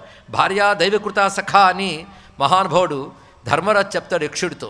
ఒక స్నేహితుడు అలా చూడాలి. అలా చూసిన వృత్తాంతం ఇక్కడ. మదాలసని ఎలా చూశాడు ఆయన? మదాలసి ఎలా చూసింది? ఇంత జ్ఞాని అయి కూడా తానున్న స్థితికి తగ్గట్టు ప్రవర్తించింది ఆవిడ. అంటే తాను గృహిణి, పతివ్రత ఎలా ఉండాలో అలాగే ఉంటుంది. ఇలా ప్రవర్తిస్తున్నప్పటికీ కూడా ఉపాధి తాదాత్మ్యం లేకుండా తాను బ్రహ్మముననేటువంటి ఎరుకుతూ ఉంది ఆ తల్లి. సామాన్యురాలు కాదు. తండ్రికి ఆ స్థితి లేదు. తండ్రి మాత్రం గొప్ప రాజు, గొప్ప ధార్మికుడు, అంతేకాని గొప్ప జ్ఞాని కాలేదు. తన భార్య జ్ఞానిని మాత్రం తెలుసుకోండి ఇక్కడ. ఆమెను గౌరవిస్తున్నాడు ఆ జ్ఞానాన్ని. అంటే ఇప్పుడు భార్యాభర్తలు ఎవరి స్థానం ఎక్కువగా ఉంది? మదాలస స్థానమే ఎక్కువ ఉంది. ఆవిడ భర్తను గైడ్ చేస్తుంది ఇక్కడ. అంటే దీన్ని బట్టి భార్య గురుస్థానంలో ఉంటూ భర్తకు బుద్ధి చెప్పేటటువంటి స్థితి ఎన్నో పాత్రల్లో మనకు కనబడుతుందండి. ఇలాంటిది మనకు త్రిపుర రహస్యంలో హేమలేఖోపాఖ్యానం అని హేమచూడునికి జ్ఞానబోధ చేస్తుంది ఇక్కడ విశేషమైన అంశం. అదేవిధంగా యోగవాసిష్ఠంలో లీలావతి అనేటువంటి ఆమె ఈ జ్ఞానస్థితిలో ఉంటూ కనబడుతుంది. అంటే అద్భుతమైన జ్ఞానగ్రంథములన్నీ కూడా భార్యాభర్తల్లో భార్య యొక్క స్థానం గొప్ప జ్ఞానంగా చూపిస్తున్నాడు. భర్త లౌకికంగా ధార్మికంగా ఉన్నటువంటి వాడే, కానీ ధర్మం మంచిదే, కానీ పరమపురుషార్థానికి మోక్షానికి ధర్మం నుంచి చిత్తశుద్ధి పొంది తద్వారా జ్ఞానం పొందాలి. ఆ జ్ఞానం భార్యకి కలిగి ఉంది, అంటే ఒక మెట్టు పైన ఉందన్నమాట. దీన్ని బట్టి గురుస్థానంలో కూడా స్త్రీని గౌరవించినటువంటి భారతదేశానికి, ఈ సనాతన ధర్మానికి నమస్కారం చేద్దాం. ఎందుకంటే ఇతర మతాల్లో వాటి చెప్పినట్లే మన మతంలో కూడా స్త్రీని కించపరిచారు, తక్కువగా చూస్తున్నారన్న కువిమర్శలు చాలా ఉన్నాయండి. వాటికి ధీటైన సూటైన సమాధానం మన భారతీయ పురాణ వాంగ్మయంలో ప్రతి స్త్రీ చెప్తుంది. తెలుసుకోండి, ఇక్కడ ఇది మనం తెలుసుకోవాలి, పిల్లలకు చెప్పాలి. అందుకే స్త్రీ గనక జ్ఞానం రాదు అనడానికి లేదు. స్త్రీయే జ్ఞానం కలిగి పురుషుడికి బోధ చేసినటువంటి ఎన్నున్నాయో. రామాయణంలో స్వయంప్రభా వృత్తాంతం కూడా ఇటువంటిదే. గొప్ప యోగిని ఆ తల్లి. ఇలాంటి అందరెందరో మహాత్ములు, మన అనసూయ, అరుంధతి. అనసూయ అత్రి మహర్షి చేత గౌరవింపబడినది. ఆయన చెప్తాడు ఆమె ఎంత మహిమా సంపన్నురాలు. అందుకని భార్యను పొగడకూడదు అనడం కాదు, భార్య ఎంత గొప్పదో రాముల వారి దగ్గర పొగుడతాడండి మహానుభావుడు. ఇక్కడ స్త్రీకి ఇచ్చిన ప్రాధాన్యం తెలుసుకోండి. అందుకే మదాలస ఈ కథ వింటున్నంతసేపు మనం అందరికీ కూడా గురువు కావాలి ఆ తల్లి. అటువంటి స్వరూపంగా నమస్కారం చేసుకోవాలి. మొత్తానికి అడుగుతున్నాడు, నువ్వు అలర్కుడిని పేరు ఎందుకు పెట్టావు? నేను పెట్టిన పేర్లు దీనికంటే చాలా బాగున్నాయి, అర్థవంతంగా ఉన్నాయి, నువ్వెందుకు అలాంటి పేరు పెట్టావు అంటే, నిజంగా నువ్వు పెట్టిన పేర్లు బాగున్నాయా, అర్థవంతంగా ఉన్నాయా అని అడిగింది. ఎందుకు అలర్కుడు అంటే ఏమిటి, ఎందుకు ఆయన అంత బాధపడుతున్నా అంటే, అలర్కము అంటే పిచ్చి కుక్క అని అర్థం, మరొకటి కాదు. అందుకే పెట్టుకోకండి అని చెప్పాము ముందు. ఇక్కడ అలర్కుడు అని పేరు ఎందుకు వచ్చిందని, పిచ్చి కుక్క అని అర్థం. ఏంటయ్యా, నేను కొడుకులకి ఎలాంటి పేర్లు చెప్పాను, కొందరు పేర్లు పెట్టడంలో ఎంత తపన పడిపోతారంటే, భూమండలంలో వాడు కొడుకు తప్ప ఎవడు లేడు అనుకున్నట్టు. అంతే, ఎవడు కొడుకు వాడికి గొప్ప. ఇంకా ఆ పేర్ల కోసం 100 పేర్లు. గురుగారి పేరు చెప్పండి అని అడుగుతారు. పాపం గురువుగారు ఏదో ఆశ్రయిస్తే చెప్తే, గురువుగారు చెప్పారు కనుక పెట్టకపోతే ఏమనుకుంటాడు అని పెట్టి దానికి 10 పేర్లు తగిలిస్తారు. ఇక్కడ ఇలా ఉంటూ ఉంటాయి. ఎందుకు ఆ పేర్లు పిచ్చి, భూమి మీద వీడు తప్ప మరొక లేడని. ఇది ఒక మోహం తాలూగా వికారం. ఇది మోహన్ రా అంటే చెప్పేవాడి మీద కోపం వస్తుంది, ఏం చేస్తాం. అందుకే తెలివైన వారు ఎందుకు చెప్పడం లేని ఊరుకుంటూ ఉంటారు. ఇక్కడ విశేషించి ఈ మోహం ఉన్నది సామాన్యం కాదు, అన్ని పేర్లు వెతుకుతారు. అలాగే వీడు ఎంత సెలెక్ట్ చేశాడో, పిల్లల పేర్ల డిక్షనరీలు ఎన్ని తిరగవేశాడో. విక్రాంతుడని, సుబాహు అని, శత్రుమర్దుడిని పెట్టాడు. ఎంత బాగున్నాయి వినడానికి, మీనింగ్ఫుల్గా ఉన్నాయి. ఒక్కొక్కదాని మంచి పేర్లు ఉన్నాయి. విక్రాంతుడు అంటే గొప్ప పరాక్రమ సంపన్నుడు, అంతేకాదు గొప్ప గమనము చెయ్యవాడు అని అర్థం కూడా. క్రాంతి అంటే గమనము, విక్రమం అంటే గొప్పగా గమనము చేయవాడు అని అర్థం. గొప్ప పేరండి, చాలా బాగుంది. అలా సుబాహు మంచి చేతులు ఉన్నవాడు, మంచి బలిష్ఠుడు, ఇది బాగుంది. శత్రుమర్దనుడు, శత్రువులను నశింపజేస్తాడు. ఇవి ఈవిడన్నది, ఇవి అర్థరహితమని నాకు అనిపిస్తోంది ఇక్కడ. ఎందుకంటే ఈవిడ దృష్టి ఏంటంటే ఉపాధిని చూడడం కాదు, ఆత్మని చూడడం. బ్రహ్మము గురించి ఆలోచించు. బ్రహ్మము విక్రాంతమా అని అడిగింది. ఇక్కడ గొప్ప ప్రశ్న వేసింది. ఇవి అర్థరహితము, ఇవి కూడా నువ్వు పెట్టినవి కేవలం నేతి బీరకాయ వంటివి సుమా అన్నది. ఇక్కడ నేతి బీరకాయలో నెయ్యి ఉంటుందా? ఈ పేరుల్లో విక్రాంత లక్షణం, స్వభావ లక్షణం కూడా అంతే, ఇందులో ఏమీ లేవు అన్నది. ఇక్కడ అవి కృతా సంవ్యవహారికి, ఇవి వ్యవహారం కోసమే. సంవ్యావహారికి, వ్యవహారం కోసమే పేర్లు. అందుకే నామరూపాలు వ్యవహారం కోసమే కానీ పరమార్థం కాదు, ఇది తెలుసుకోవాలి. అందుకే నామరూపాత్మని జగత్తనంతటినీ భగవత్పాదుల వారు వ్యవహార సత్యం అన్నారు ఇక్కడ. అంతేగాని అసలు లేనిది కాదు, పరమార్థ దృష్టితో లేనిది, వ్యవహార దృష్టిలో ఉన్నది, ఇది తెలుసుకోండి. ఇది తెలియక జగన్మిథ్య అన్నందుకు ఆ మహాత్ముడి వైపే, అద్వైతం వైపే కళ్ళర్ర చేసిన వాళ్ళు కనబడతారు. వాళ్ళు కొంచెం ఆ ఎరుపు తీసేసి కొంచెం మంచి కళ్ళతో చూస్తే వాళ్ళకే అర్థమవుతుంది ఇక్కడ అంత స్పష్టంగా. అద్వైతం అనేది శంకరులు సృష్టించిన శబ్దం కాదు, ఉపనిషత్తుల్లో ఉన్న శబ్దాన్ని శంకరులు తీసుకున్నారు, తెలుసుకోండి. ఇక్కడ ప్రపంచోపశమం శాంతం చతుర్థం అద్వైతం మన్యంతే అని మాండుక్యం చెప్పిన మాటను ప్రతిపాదన చేశాడు. ఆయన సృష్టించాడా? ద్వైతం అనేది భ్రాంతి నాయన అని వేదమే చెప్పింది, ద్వితీయాద్వై భయం భవతి ఇత్యాది వాక్యాల్లో. దాన్నే ప్రతిపాదన చేశాడు మహానుభావుడు. అది ఎలాగూ అన్నప్పుడు మఠం వేసుకుని గురువుల దగ్గర విచారణ చేయాలి తప్ప నీ బుద్ధికి అందినంత వెళ్ళి లేదని మాట్లాడితే ఎలాగయ్యా? వ్యవహారంలో సత్యమే కనుక నువ్వు వ్యవహార దృష్టితో మాట్లాడుతున్నంతకాలం మేము ఒప్పుకుంటాయి ఉన్నాయని. పరమార్థ దృష్టిలో లేదు. కానీ వ్యవహారం అనే మాట ఉన్నది కదా అక్కడ. ఇది వ్యవహారానికి వాడుకో, ఏదో పేరు పెట్టి పిలవాలి, లేకపోతే ఎవడో పలుకుతాడు కనుక ఏదో పేరు పెట్టావంతే. ఇక్కడ ఆ పేరు ఆ నామ ఆ రూపానికి అటాచ్ చేసేసావు. ఈ పేరున్న వాళ్ళు ఎంతమంది ఉన్నా తనకు పెట్టిన ఆ పేరు ఇలాంటి పేరు అందరికీ ఉంది కదా అనుకోడు. వాడికి ఆ పేరంటే అంత అభిమానము. సృష్టిలో ఇది ఒకటి ఉంటుందండి, వాడి పేరంటే వాడికి ఎంతో అభిమానం. ఒకడి పేరు పొరపాటున మరో పేరుతో పిలవండి, రిలేషన్ కట్ అవ్వకపోతే అడగండి. ఇక్కడ అంత నామాభిమానం ఉంటుంది. ఇక్కడ ఆ నామంతో అంత అభిమానం, రూపంతో అభిమానం. ఒకరి పేరును మరొక పేరుతో పొరపాటుని పిలిస్తే అంతే, వాడితో కళ్ళెర్ర చేస్తాం, లేకపోతే మనసులో చాలా వాడి మీద కక్ష కూడా పెట్టుకుంటాం మనం. ఇక్కడ అంత అభిమానం ఉంటుంది. ఈ నామరూప అభిమానం విడిచిపెట్టేనే శాస్త్రం చెప్తుంది. నామరూప అభిమానం తీసేస్తే అస్థిభాతి ప్రియమే మిగులుతుంది అన్నారు. నామం రూపం అస్థిభాతి ప్రియం. నామరూపాలు ఉపాధి లక్షణాలు, అస్థిభాతి ప్రియం ఆత్మలక్షణం. అస్థి అంటే ఎప్పుడూ ఉండడం, భాతి అంటే ప్రకాశస్వరూపం అంటే చైతన్యముగా ఉండడం, ప్రియం అంటే ఆనంద లక్షణం. అస్థిభాతి ప్రియమే సచ్చిదానందం, అది నీ స్వరూపం. నామరూపం ఉపాధి లక్షణం, ఇది చైతన్య లక్షణం. రెండు చూపిస్తాడు. ఇప్పుడు ఉపాధికి ఆ 3 లక్షణాలు ఉన్నాయా లేదా ఆలోచించు. లేవు కనుక అది నువ్వు కాదు. కనుక ఆ 3 లక్షణాలు దేనుకున్నా అది నువ్వు. ఎంత సింపుల్ అండి, లెక్క తేలిపోయింది. అంత సింపుల్ ఏది చెప్పడం వచ్చింది, అది బాధ.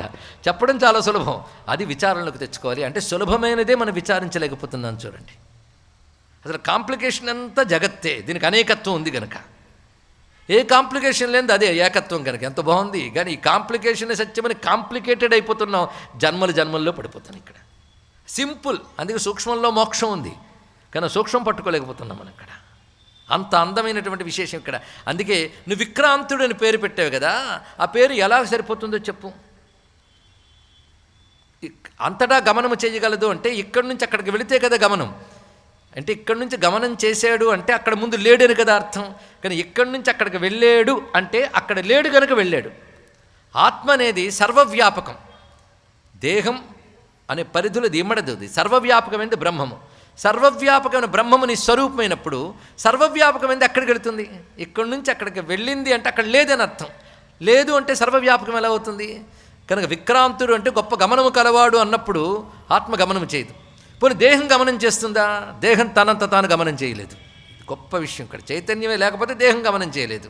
కానీ విక్రాంత్ అనే శబ్దము దేహానికి సరిపోదు, ఆత్మకి సరిపోదు. మరి ఎందుకు పెట్టినట్టు పేరు అన్నది ఇక్కడ. ఏదో వ్యవహారం కోసం అంటే నేను వ్యవహారానికి చెప్పాను. విక్రాంతుడిని పెట్టే దేహము కాదు, ఆత్మ కాదు, ఆయన వ్యవహారానికి పెట్టానంటే ఈయన పెట్టినంత మాత్రం పిచ్చుకొక్క కాడు, వ్యవహారానికి పెట్టాను. అది ఇక్కడ ఎలా చెప్తున్నా చూడండి, ఇది జ్ఞానార్థమే చెప్తున్న విషయం. ఇక రెండో పేరు అంటావా, సుబాహు. మంచి బాహువులు. దేనికి? దేహానిక ఆత్మక? ఆత్మకు రూపమే లేదు, బాహు ఎక్కడి నుంచి వచ్చింది దేహానికి? కానీ బాహు అని పేరు ఎలా పెడతావు? కానీ సరిపోలేదు ఇక్కడ. దేహమా జడం, ఆ పేరు ఎందుకు వీడికి? రెండూ సరిపోలేదు. ఇక మూడవది శత్రుమర్దనుడు. ఇదేమైనా బాగుందా? శత్రు మిత్ర ఎవరికి ఉంటుంది? ఈ మాటలన్నీ కూడా మిత్రశత్రు భేదము వీరునేమనుమతి భ్రమణముల భిన్నులై ప్రవర్తించే అజ్ఞానులకు ఉంటుంది. ఇక్కడ వీడు నావాడు, వీడు పైవాడు అనే భావం. నేను ఎందుకు అంటే ప్రహ్లాద చరిత్ర మధ్య మధ్యలో చెప్తున్నాను. ఈ జ్ఞానం కంటే భాగవతం చెప్తే బెటర్ ఏమో అంటారేమో. ఇది కూడా ఇదే చెప్తుంది. భాగవతం కూడా ఈ జ్ఞానమే చెప్తుంది. లేదండి అక్కడ వినలేదంటే అది తప్ప ఇంకేదో విన్నాం మనం. అక్కడ కూడా అదే ఉందండి. ప్రహ్లాదుడు అదే బోధించాడు. వీరునేమునుమతి భ్రమణముల భిన్నులై ప్రవర్తిల్ల. కానీ ఇక్కడ ఏకయేవ శరీరేషు సర్వేషు పురుషో యథ. నేను అనేటువంటి చైతన్యం అది అందరిలో కామన్గా ఉంటుంది. పేరులందరికీ కామన్ కాదు, శరీరాలందరికీ కామన్ కాదు. నా శరీరం ఉన్నట్టు వాడి శరీరం ఉండదు, నాకు ఆరోగ్యం ఉన్నట్టు వాడికి ఆరోగ్యం ఉండదు. ఈ ఆరోగ్యాలన్నీ శరీర ధర్మాలు, ఆత్మధర్మం కాదు. నాకు తలనొప్పి వస్తే పక్కవాడికి రావాలని ఎలా ఉంది? కనుక అంతా ఒకటే ఆత్మ అన్నంత మాత్రం అందరికీ ఒకే తలనొప్పి రాదే. అంటే దేహం వేరు గనక ఇవన్నీ తెలుస్తున్నాయి. కానీ ఆత్మ మాత్రం ఎప్పుడు అన్నిట్లో ఒకటి. సమం సర్వేషు భూతేషు తిష్టంతం పరమేశ్వరం వినశ్యత్ స్వవినశ్యంతం యప్పశ్యతి సపశ్యతి అన్నాడు జగద్గురు కృష్ణ పరమాత్మ. సమముగా అందరిలో వ్యాపించినటువంటిది ఆత్మయే, దేహం కాదు. అంటే అందరిలో సమముగా నేను అనబడే స్ఫురణగా ఉన్నది ఆత్మయే. అటువంటి ఆత్మకి వీడు నావాడు, వీడు పైవాడనే భావం ఎలా ఏర్పడుతుందయ్యా?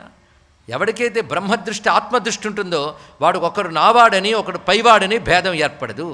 అయితే వీడు నావాడు, వీడు పైవాడని భేదం లేనప్పుడు వీడు మిత్రుడని శత్రువని భేదం ఉండదు.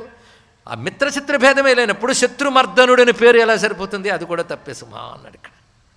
కనుకనే వ్యవహారార్థం అంటావా, యది సంవ్యవహారార్థం అసన్నామ ప్రకల్ప్యతే. సహజంగా సత్యము కాని ఒక పదం తీసుకొచ్చి అదే నామం అన్నప్పుడు నేను అలాంటి ఒక పదమే తెచ్చి అన్నాను ఇక్కడ.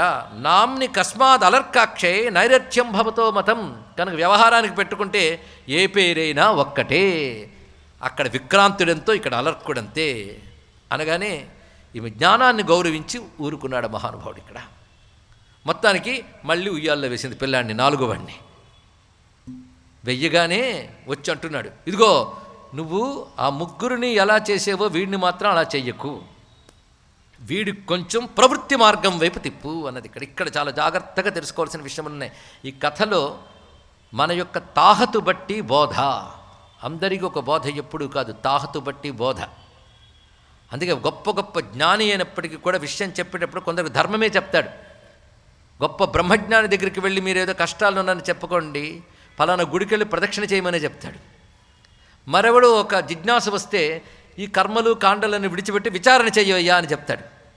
అరే ఆయనకి అది చెప్పో నాకిది చెప్పో అంటే రోగం బట్టి మందు, కానీ ఒకడే డాక్టర్ కదా అని అందరికీ ఒకే మందు ఇవ్వడు కదండి, రోగం బట్టి మందు ఇస్తాడు ఇక్కడ. కానీ జ్ఞానం పొందడానికి అర్హత కలిగినటువంటి అధికారి ఎవడుంటాడో వాడికి జ్ఞానం ఇస్తారు. ధర్మం పొందడానికి అధికారి ఎవరు, వారు ధర్మం ఇస్తారు. హిందూ మతంలో ఉన్న గొప్పతనం ఏంటంటే అధికారిని అనుసరించి మార్గాన్ని చెప్పడము, అది ఈ మతంలో ఉన్న గొప్పతనం. ఈ మాట ఒకప్పుడు విదేశం నుంచి వచ్చి హిందూ మతం కంటే గొప్ప మతం లేదని తెలుసుకుని దీన్ని అధ్యయనం చేసి అనుష్ఠించిన అనీబిసెంట్ అన్నమాట. అందుకే మన ప్రతి శాస్త్రంలో కూడా ఏ శాస్త్రం నువ్వు కుతూహలం ఉన్నంత మాత్రానికి మఠం వేసుకుని అన్ని శాస్త్రాలకి వెళ్ళిపోకు. యోగాకి రెడీ అయిపోతాం, భక్తికి రెడీ అయిపోతాం, వేదాంతానికి రెడీ అయిపోతాం, ఆ తర్వాత కరాటీ క్లాసుకు కూడా రెడీ, వంటలు ఎలా వండబడినో తెలుసుకోవడానికి రెడీ. బాబు అధికారి ఏ శాస్త్రం గ్రహించడానికి దానికి తగ్గ సంసిద్ధత ఒకటి ఉండాలి. సంసిద్ధత అంటే నేను ఇది పొందుతాను, దీన్ని సాధన చేస్తానని రెడీనెస్, ప్రిపరేషన్, అది అవసరం. రెండవది అవసరం ఏంటంటే ఈ శాస్త్రంతో నేను తరిస్తాను, ఇది నా మార్గమని ఎంచుకోగలిగి సాధనకి సన్నద్ధుడై దాన్ని గ్రహించగలిగే శక్తి ఉండాలి. ఈ రెండు ఉన్నప్పుడే అధికారి అంటారు. అలాగే ఒక యోగ శాస్త్రానికి అధికారి, భక్తికి అధికారి, కర్మకి అధికారి, ఉపాసనకు అధికారి, జ్ఞానానికి అధికారి, ఒక్కొక్క దానికి అధికార నిర్ణయం చేయబడింది. అందుకే ఇది విన్నంత మాత్రాన ఒక జ్ఞానం విన్నాం అనుకోవచ్చు, కానీ నిజంగా మన అధికారులు అవునో కాదో మనకు తెలియదు. జ్ఞానం చాలా గొప్పది, మోక్షం వస్తుంది కనుక జ్ఞానం నేర్పండి అనడం కాదు. నీ ఇంట్లో దేవుడి మీద ఒక పువ్వు కూడా పెట్టేటువంటి సంస్కారం లేనప్పుడు, భగవద్భక్తే లేనప్పుడు జ్ఞానం ఎక్కడొస్తుందండి? అందుకే ఎవడి స్థాయి బట్టి వాడికి చెప్తూ ఉండాలి. ఒక్కొక్కప్పుడు సరి అయిన స్థితి లేని వాడికి వేదాంత జ్ఞానం చెప్తే వాడు నాస్తికుడిగా మారిపోయే ప్రమాదం ఉంటుంది. ఇది కూడా తెలుసుకోవాల్సిన అవసరం ఉంది. అందుకే అధికారిని అనుసరించి చెప్పాలి. మరి ఇక్కడ ఎందుకు చెప్తున్నారంటే ఎంచుకున్న సబ్జెక్ట్ అది కనుక మదాలస ఏం చెప్పింది అది నేను చెప్పాలి, కానీ నాకు తోచింది ఎలా చెప్తానండి ఇక్కడ. కానీ మదాలస చెప్పినది మనకు అర్థం అవడానికి ఏదో అవసరం, అదే చెప్పుకుంటున్నాం ఇక్కడ. ఇక్కడ చెప్తున్న అద్భుతమైన విషయం, ఈ కథలో అందరికీ పనికొచ్చే విషయం ఉంది, అందుకు చెప్తుంది ఇక్కడ. ఎందుకంటే మానవ జన్మ ఎత్తిన ప్రతివాడికి తన స్వరూపం తెలుసుకునేటువంటి అవకాశం ఈ బుద్ధికి మాత్రమే ఉంది గనక మానవుడైన వాడు ఈ బోధ వింటే ఇప్పుడు కాకపోతే ఎప్పటికైనా పొందగలడు. ఇదే పొందవలసిన పరమార్థం, మోక్షం పరమపురుషార్థం. దానికి సంబంధించి జ్ఞానం ఒక్కటే, ఆ జ్ఞానమే ఇక్కడ చెప్పబడుతుంది. జ్ఞానాదేవై కైవల్యం అన్నారు గనుక. అయితే ఇక్కడ ఈ కథలో చెప్తున్నది, ఈ అబ్బాయికి మాత్రం నువ్వు ప్రవృత్తి మార్గం చెప్పు అని చెప్పాడు ఆయన తండ్రి. ఎందుకంటే ఎందుకు ప్రవృత్తి మార్గం చెప్పాలో చెప్తున్నాడు. దీన్ని బట్టి ముందు మన అవగాహన చేసుకోవడానికి ధర్మము 2 రూపములుగా ఉంటుంది. ధర్మం అంటే దేన్ని పట్టుకుంటే మనం పతనం కామో అది ధర్మము, ఇది అర్థం చేసుకుంటే చాలు. ధర్మం అంటేనే పట్టుకునేది, పట్టి నిలిపేది అని అర్థం. ఆ పట్టు జారిపోయేమా ఎక్కడ పడతామో తెలియదండి. కానీ ధర్మం అనే పట్టులో మనం ఉండాలి. ధృంధారణి అనే ధాతువు ప్రకారం వచ్చింది ఇక్కడ. కానీ పట్టి నిలిపేది ధర్మం. ఆ ధర్మం 2 రకాలుగా ఉంటుంది, ప్రవృత్తి, నివృత్తి. ఇది తెలుసుకోవాల్సింది. నువ్వు సెలెక్ట్ చేసుకో. ప్రవృత్తి అంటే నీకు ఇంకా విషయాలపై ఆసక్తి ఉంటూ ఈ దేహం నేననే భావం ఉన్నంతకాలం ప్రవృత్తి మార్గమే శరణ్యం. ప్రవృత్తి అంటే ప్రవర్తించుట, తెలుగులో ప్రవర్తించుట అంటే తెలుసు కదా, డే టు డే యాక్టివిటీ. నివృత్తి అంటే ప్రవర్తన కానిది, మరలుట అని అర్థం, అంటే ప్రవర్తించకుండా ఉండడం. ప్రవృత్తి నివృత్తి అని 2 మార్గములు. సంసారంలో ప్రవర్తించుట అంటే తాను, తన భార్య, తన భర్త, తన పిల్లలు, వాళ్ళని పెంచి పోషించడం. అదేవిధంగా లోక వ్యవహారం చూడడం, పాలన, అడ్మినిస్ట్రేషన్, వ్యాపారం, వృత్తులు, ఇవన్నీ కలుపుకుని ప్రవృత్తి అని చెప్పబడతాయి. ఈ ప్రవృత్తి అందరికీ ఉందంటాం. ప్రవృత్తి అందరికీ ఉంటుంది, కానీ ప్రవృత్తి ధర్మం కొందరికి ఉంటుంది. తెలుసుకోండి, ఆ ధర్మం మాత్రం అందరికీ అవసరం, కానీ అందరూ చెయ్యట్లేదు. ప్రవృత్తిలో ఉన్న వారందరికీ ఏది అవసరమో దాని పేరు ప్రవృత్తి ధర్మం. ప్రవృత్తి ధర్మము. కనుక నేను బిజినెస్ చేస్తున్నానండి, నేను ఉద్యోగం చేస్తున్నాను, కానీ ప్రవృత్తి ధర్మం చేయట్లేదు, ప్రవృత్తిలో ఉన్నాం. ఆ ప్రవృత్తిలో ఉన్నప్పుడు ధర్మబద్ధంగా ఉండదు ఇక్కడ. కానీ గృహస్థగా ఉంటే గృహస్థ ధర్మములన్నీ పాటించు. ఏమిటి ఉద్యోగం చేయడం, డబ్బు సంపాదించడం గృహస్థ ధర్మం కాదు, అదొక బాధ్యత, అది అలుగు చేస్తావు, ధర్మబద్ధంగా చేయి. కానీ గృహస్థైనటువంటి వాడు దేవయజ్ఞ, పితృయజ్ఞ, ఋషి యజ్ఞములు చెయ్యాలి. అది చెయ్యకుండా కుటుంబం పెంచుకుంటూ, ఇల్లు వాకిలు పెంచుకుంటూ, దేవతలను ఆరాధించకుండా, పితృదేవతలను ఆరాధించకుండా, అతిథాభ్యాగతులను ఆరాధించకుండా ఉంటే వాడు గృహవ్రతుడు అవుతాడు, కానీ గృహస్థు కాడు. తెలుసుకోండి, గృహస్థ ధర్మం వేరు, కనుక ప్రవృత్తి వేరు, ప్రవృత్తి ధర్మం వేరు. లోకల్లో అందరూ ప్రవృత్తిలోనే ఉంటారు. ప్రవృత్తిలో ఉన్నవాడు తరించాలంటే ప్రవృత్తి ధర్మం చేయాలి ఇక్కడ. అంతేగాని పోగు చేసుకుంటూ వెళ్ళిపోతూ ఉంటే మళ్ళీ జన్మలే ఉంటాయి. ఆ జన్మలు భయంకరమైన జన్మలు ఉంటాయి, నరకాలు ఉంటాయి. అదే ప్రవృత్తులు ధర్మం పాటించేవనుకో, ధర్మం పాటించేవి కనుక ఈ జన్మలోనే ఎప్పుడో నీకు చిత్తశుద్ధి, భగవద్భక్తి, జ్ఞానం కలిగే అవకాశం ఉంది. అందుకే ప్రవృత్తి మార్గంలో ఉన్న అందరూ పాటించవలసిన పద్ధతిని ప్రవృత్తి ధర్మము అంటారు. ప్రవృత్తి ధర్మం ఎవరికండి? నేను స్పష్టంగా చెప్పిన సమాధానంలోంచే ప్రశ్న అడుగుతున్నాను, ఎందుకంటే సబ్జెక్ట్తో మీరు కనెక్ట్ కావాలి. ఇది మాది కాదు అనుకోవద్దు, ఉయ్యాల్లో ఉన్న విక్రాంతుడి కోసం కానీ మా కోసం అనుకోవద్దు. మనం అలర్కులం అయిపోకుండా జాగ్రత్త పడటం కోసం తెలుసుకోండి. ప్రవృత్తిలో ఉన్నవారంటే ఎవరి సంసారంలో ఉన్నారో, ఎవరికి లోక వ్యవహారం ఉందో వారందరూ పాటించవలసిన ధర్మము ప్రవృత్తి ధర్మము. దీన్ని బట్టి మనం ప్రవృత్తిలో ఉన్నామా, ప్రవృత్తి ధర్మం పాటిస్తున్నామా అనేది ఎవరికి వారు నిర్ణయించుకోవాల్సినది. ఇక రెండవది నివృత్తి ధర్మం. నివృత్తి ధర్మం అనగా ఈ సంసారమును విడిచిపెట్టి కేవలం ఇదంతా కూడాను అనిత్యమని శాస్త్రముల ద్వారా వివేకంతో గ్రహించి, ఇంక అనుభవం దాకా వెళ్ళలేదు, వివేకంతో గ్రహించి ఈ అనాత్మ సంపర్కం విడిచిపెట్టుకుంటూ లోక వ్యవహారం కోసం ఎంత అవసరమో అంత ఉంచుకున్నా మనస్సు కంటనివ్వకుండా జీవిస్తూ నిరంతరం సత్యస్వరూపాన్ని విచారణ చేస్తూ, ఆ నివృత్తి ధర్మంలో కూడా నియమాలు ఉన్నాయి. వాంగ్ నిగ్రహం ఉండాలి, శరీర నిగ్రహం ఉండాలి, ఎందుకంటే ఇక సిద్ధుడు కాలేదు కదా. కనుక నివృత్తి మార్గంలో ఆత్మని మాత్రమే పొందేటటువంటి జ్ఞాన మార్గాన్ని ఎంచుకున్నవాడు దానికి తగ్గ ధర్మాలు వాటికున్నాయి, వాటి నియమాలు వాటికున్నాయి. అందుకని ప్రవృత్తిని విడిచిపెట్టినంత మాత్రాన వాడు సన్యాసి అయిపోడు, వాడి ధర్మం వాడికి ఉంది. సన్యాసికి కూడా నియమాలు ఉన్నాయి, ధర్మాలు ఉన్నాయి, అవి పాటించడానికి గట్స్ ఉండాలి. అందుకని సన్యాసిపోతే చాలా బెటర్ అండి. కాషాయం కట్టుకుంటే అందలాలు ఎక్కించేస్తారు, దేవుడిని భజన చేస్తారు, బిల్డింగులు వస్తే హాయిగా పడుకోవచ్చు. పేరుకు సన్యాసి, పేరుకు భిక్ష అంటారు, కానీ పంచభక్ష పరమాన్నాలు పెడతారు ఇక్కడ. అదే నివృత్తి మార్గం. నివృత్తి మార్గం ఎంత కష్టం, దానికి తట్టుకోగలిగితేనట్టు వెళ్ళగలగాలి, ఎంత అసంగుడై ఉండాలి, భోగత్యాగం చేయాలి, ఎన్ని ఉన్నాయో అది చెయ్యడానికి తగ్గ మానసిక స్థితి ఎవడుకుంటుందో, కేవలం మోక్షమే పరమార్థమని ఎవడనుకుంటాడో వాడికి నివృత్తి మార్గం. ప్రవృత్తి మార్గం అంటే సంసారము, ధర్మము, పిల్లల పట్ల బాధ్యత, గృహస్థగా బాధ్యత, తాను ఏ వృత్తిలో ఉన్నాడో దాని బాధ్యత ధర్మబద్ధంగా చేయడం. ఇందులో ఏది గొప్ప? ప్రవృత్తి నివృత్తుల్లో ఏది గొప్ప చెప్పగలరైనా? ఎవడు ఎందులో ఉన్నాడో అది చేయడం గొప్ప, అంతే. అంతేగాని ప్రవృత్తులు ఉంటూ నివృత్తి గొప్ప అనుకోవద్దు, నివృత్తులు ఉంటూ తప్పు చేసేనేమో మళ్ళీ ప్రవృత్తికి వెళ్తే బెటర్ ఏమో అనుకోవడానికి లేదు. ఎందుకంటే ఆ మధ్య హిమాలయాల్లో ఒక సన్యాసి వెళ్ళి విరక్తుడు వచ్చేసట. విరక్తి పొంది సన్యాసంకి వెళ్ళాడు, సన్యాసం పొంది ఒక విరక్తి వచ్చింది. దేని మీద? సన్యాసం మీద. ఎందుకంటే అలా హిమాలయాలకు వెళ్ళిన సన్యాసులు కొంతకాలానికి అక్కడ వారిని పెళ్లి చేసుకుని కుటుంబాలు ఏర్పరచుకోవడం చూశాడు ఆయన. అంటే మనది ఆ ఫీల్డ్ కాదు కనుక ఎక్కువ తెలియదు, కానీ ఆ ఫీల్డ్లో తిరిగితే అది తెలుస్తుందండి. ఎవడు ఏ ఫీల్డ్లో తిరిగితే అదే తెలుస్తుంది. రాజకీయాలకు దూరంగా ఉన్న వాళ్ళకి రాజకీయాల గురించి తెలియదు, దిగితే తెలుస్తుంది. అలాగే సన్యాసులు దిగితే ఆ ఫీల్డ్లో ఉన్నటువంటి మాయా ఇవన్నీ తెలుస్తాయి. ఏం చేస్తాం, మొత్తానికి ఇలా ఉంటాయి. కానీ ఏ మార్గం గొప్పది? ప్రవృత్త నివృత్త? మళ్ళీ అడుగుతున్నాం. ఎవడు ఎందులో ఉన్నాడు అది.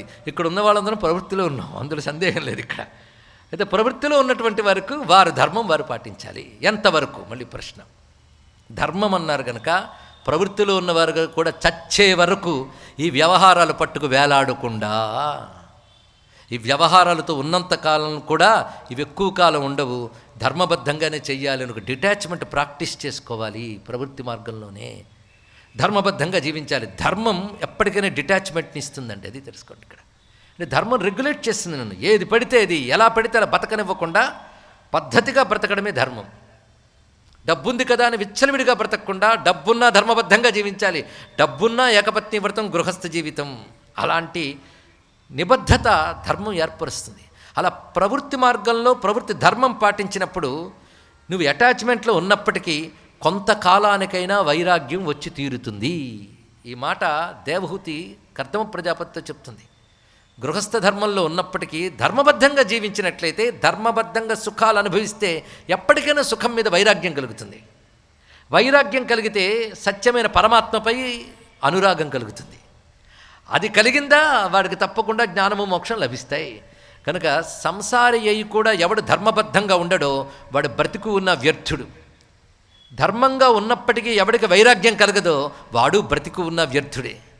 ఎవడికి వైరాగ్యం కలిగినప్పటికీ పరమాత్మపై అనురాగం ఏర్పడదో, ప్రేమ ఏర్పడదో, నిష్ఠ ఏర్పడదో వాడు కూడా బ్రతికు ఉన్న వ్యర్థుడే అని చెప్పేది. 3 స్టెప్స్ చూడండి ఇక్కడ. అందుకే ప్రవృత్తి మార్గం కూడా అవసరమే. ప్రవృత్తి మార్గ ధర్మములుంటాయి, అవి తెలుసుకోవాలి. కనుక వీడికి అది నేర్పు. ఎందుకంటే ప్రవృత్తి మార్గంలో లేకపోతే దేవరుణ ఋషిరుణ పితృణములు ఎలా తీరుతాయి? ప్రవృత్తి మార్గం గొప్పతనం చెప్తున్నాడు చూడండి.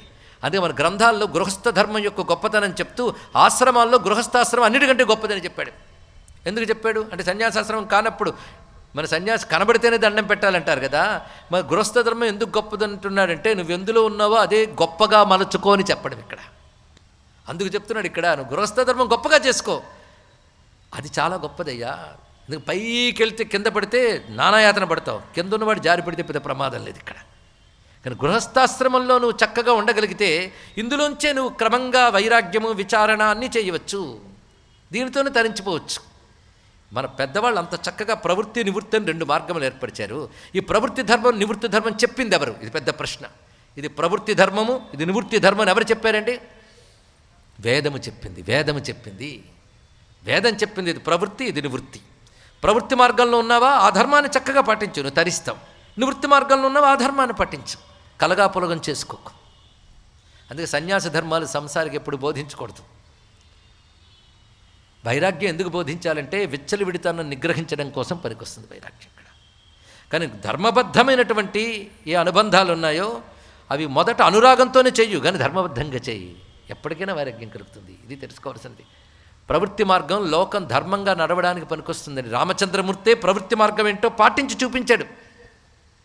కృష్ణ పరమాత్మ కూడా పాటించి చూపించాడు. నిజానికి ఆయన్ని మించిన సన్యాసి లేడు, కృష్ణుడిని మించిన సన్యాసి. ఒక దత్తాత్రేయుడు, ఒక నరనారాయణుడు, ఒక కపిలాచార్యుడు, ఒక రామచంద్రమూర్తి, ఒక యజ్ఞవరాహస్వామి, ఒక నరసింహస్వామి, ఇన్ని అవతారాలు కలబోస్తే దాని పేరు కృష్ణావతారం తెలుసుకోండి. కృష్ణుడు దత్తాత్రేయుడు ఉన్నాడు, సామాన్యం కాదు. ఎలా ఉన్నాడంటే మళ్ళీ కృష్ణ కథ అయిపోతుంది నేను చెప్పాలంటే. కృష్ణుడి వంటి అవతారం మరొకటి లేదు, రాదు అండి, అంత పరిపూర్ణమైన అవతారం.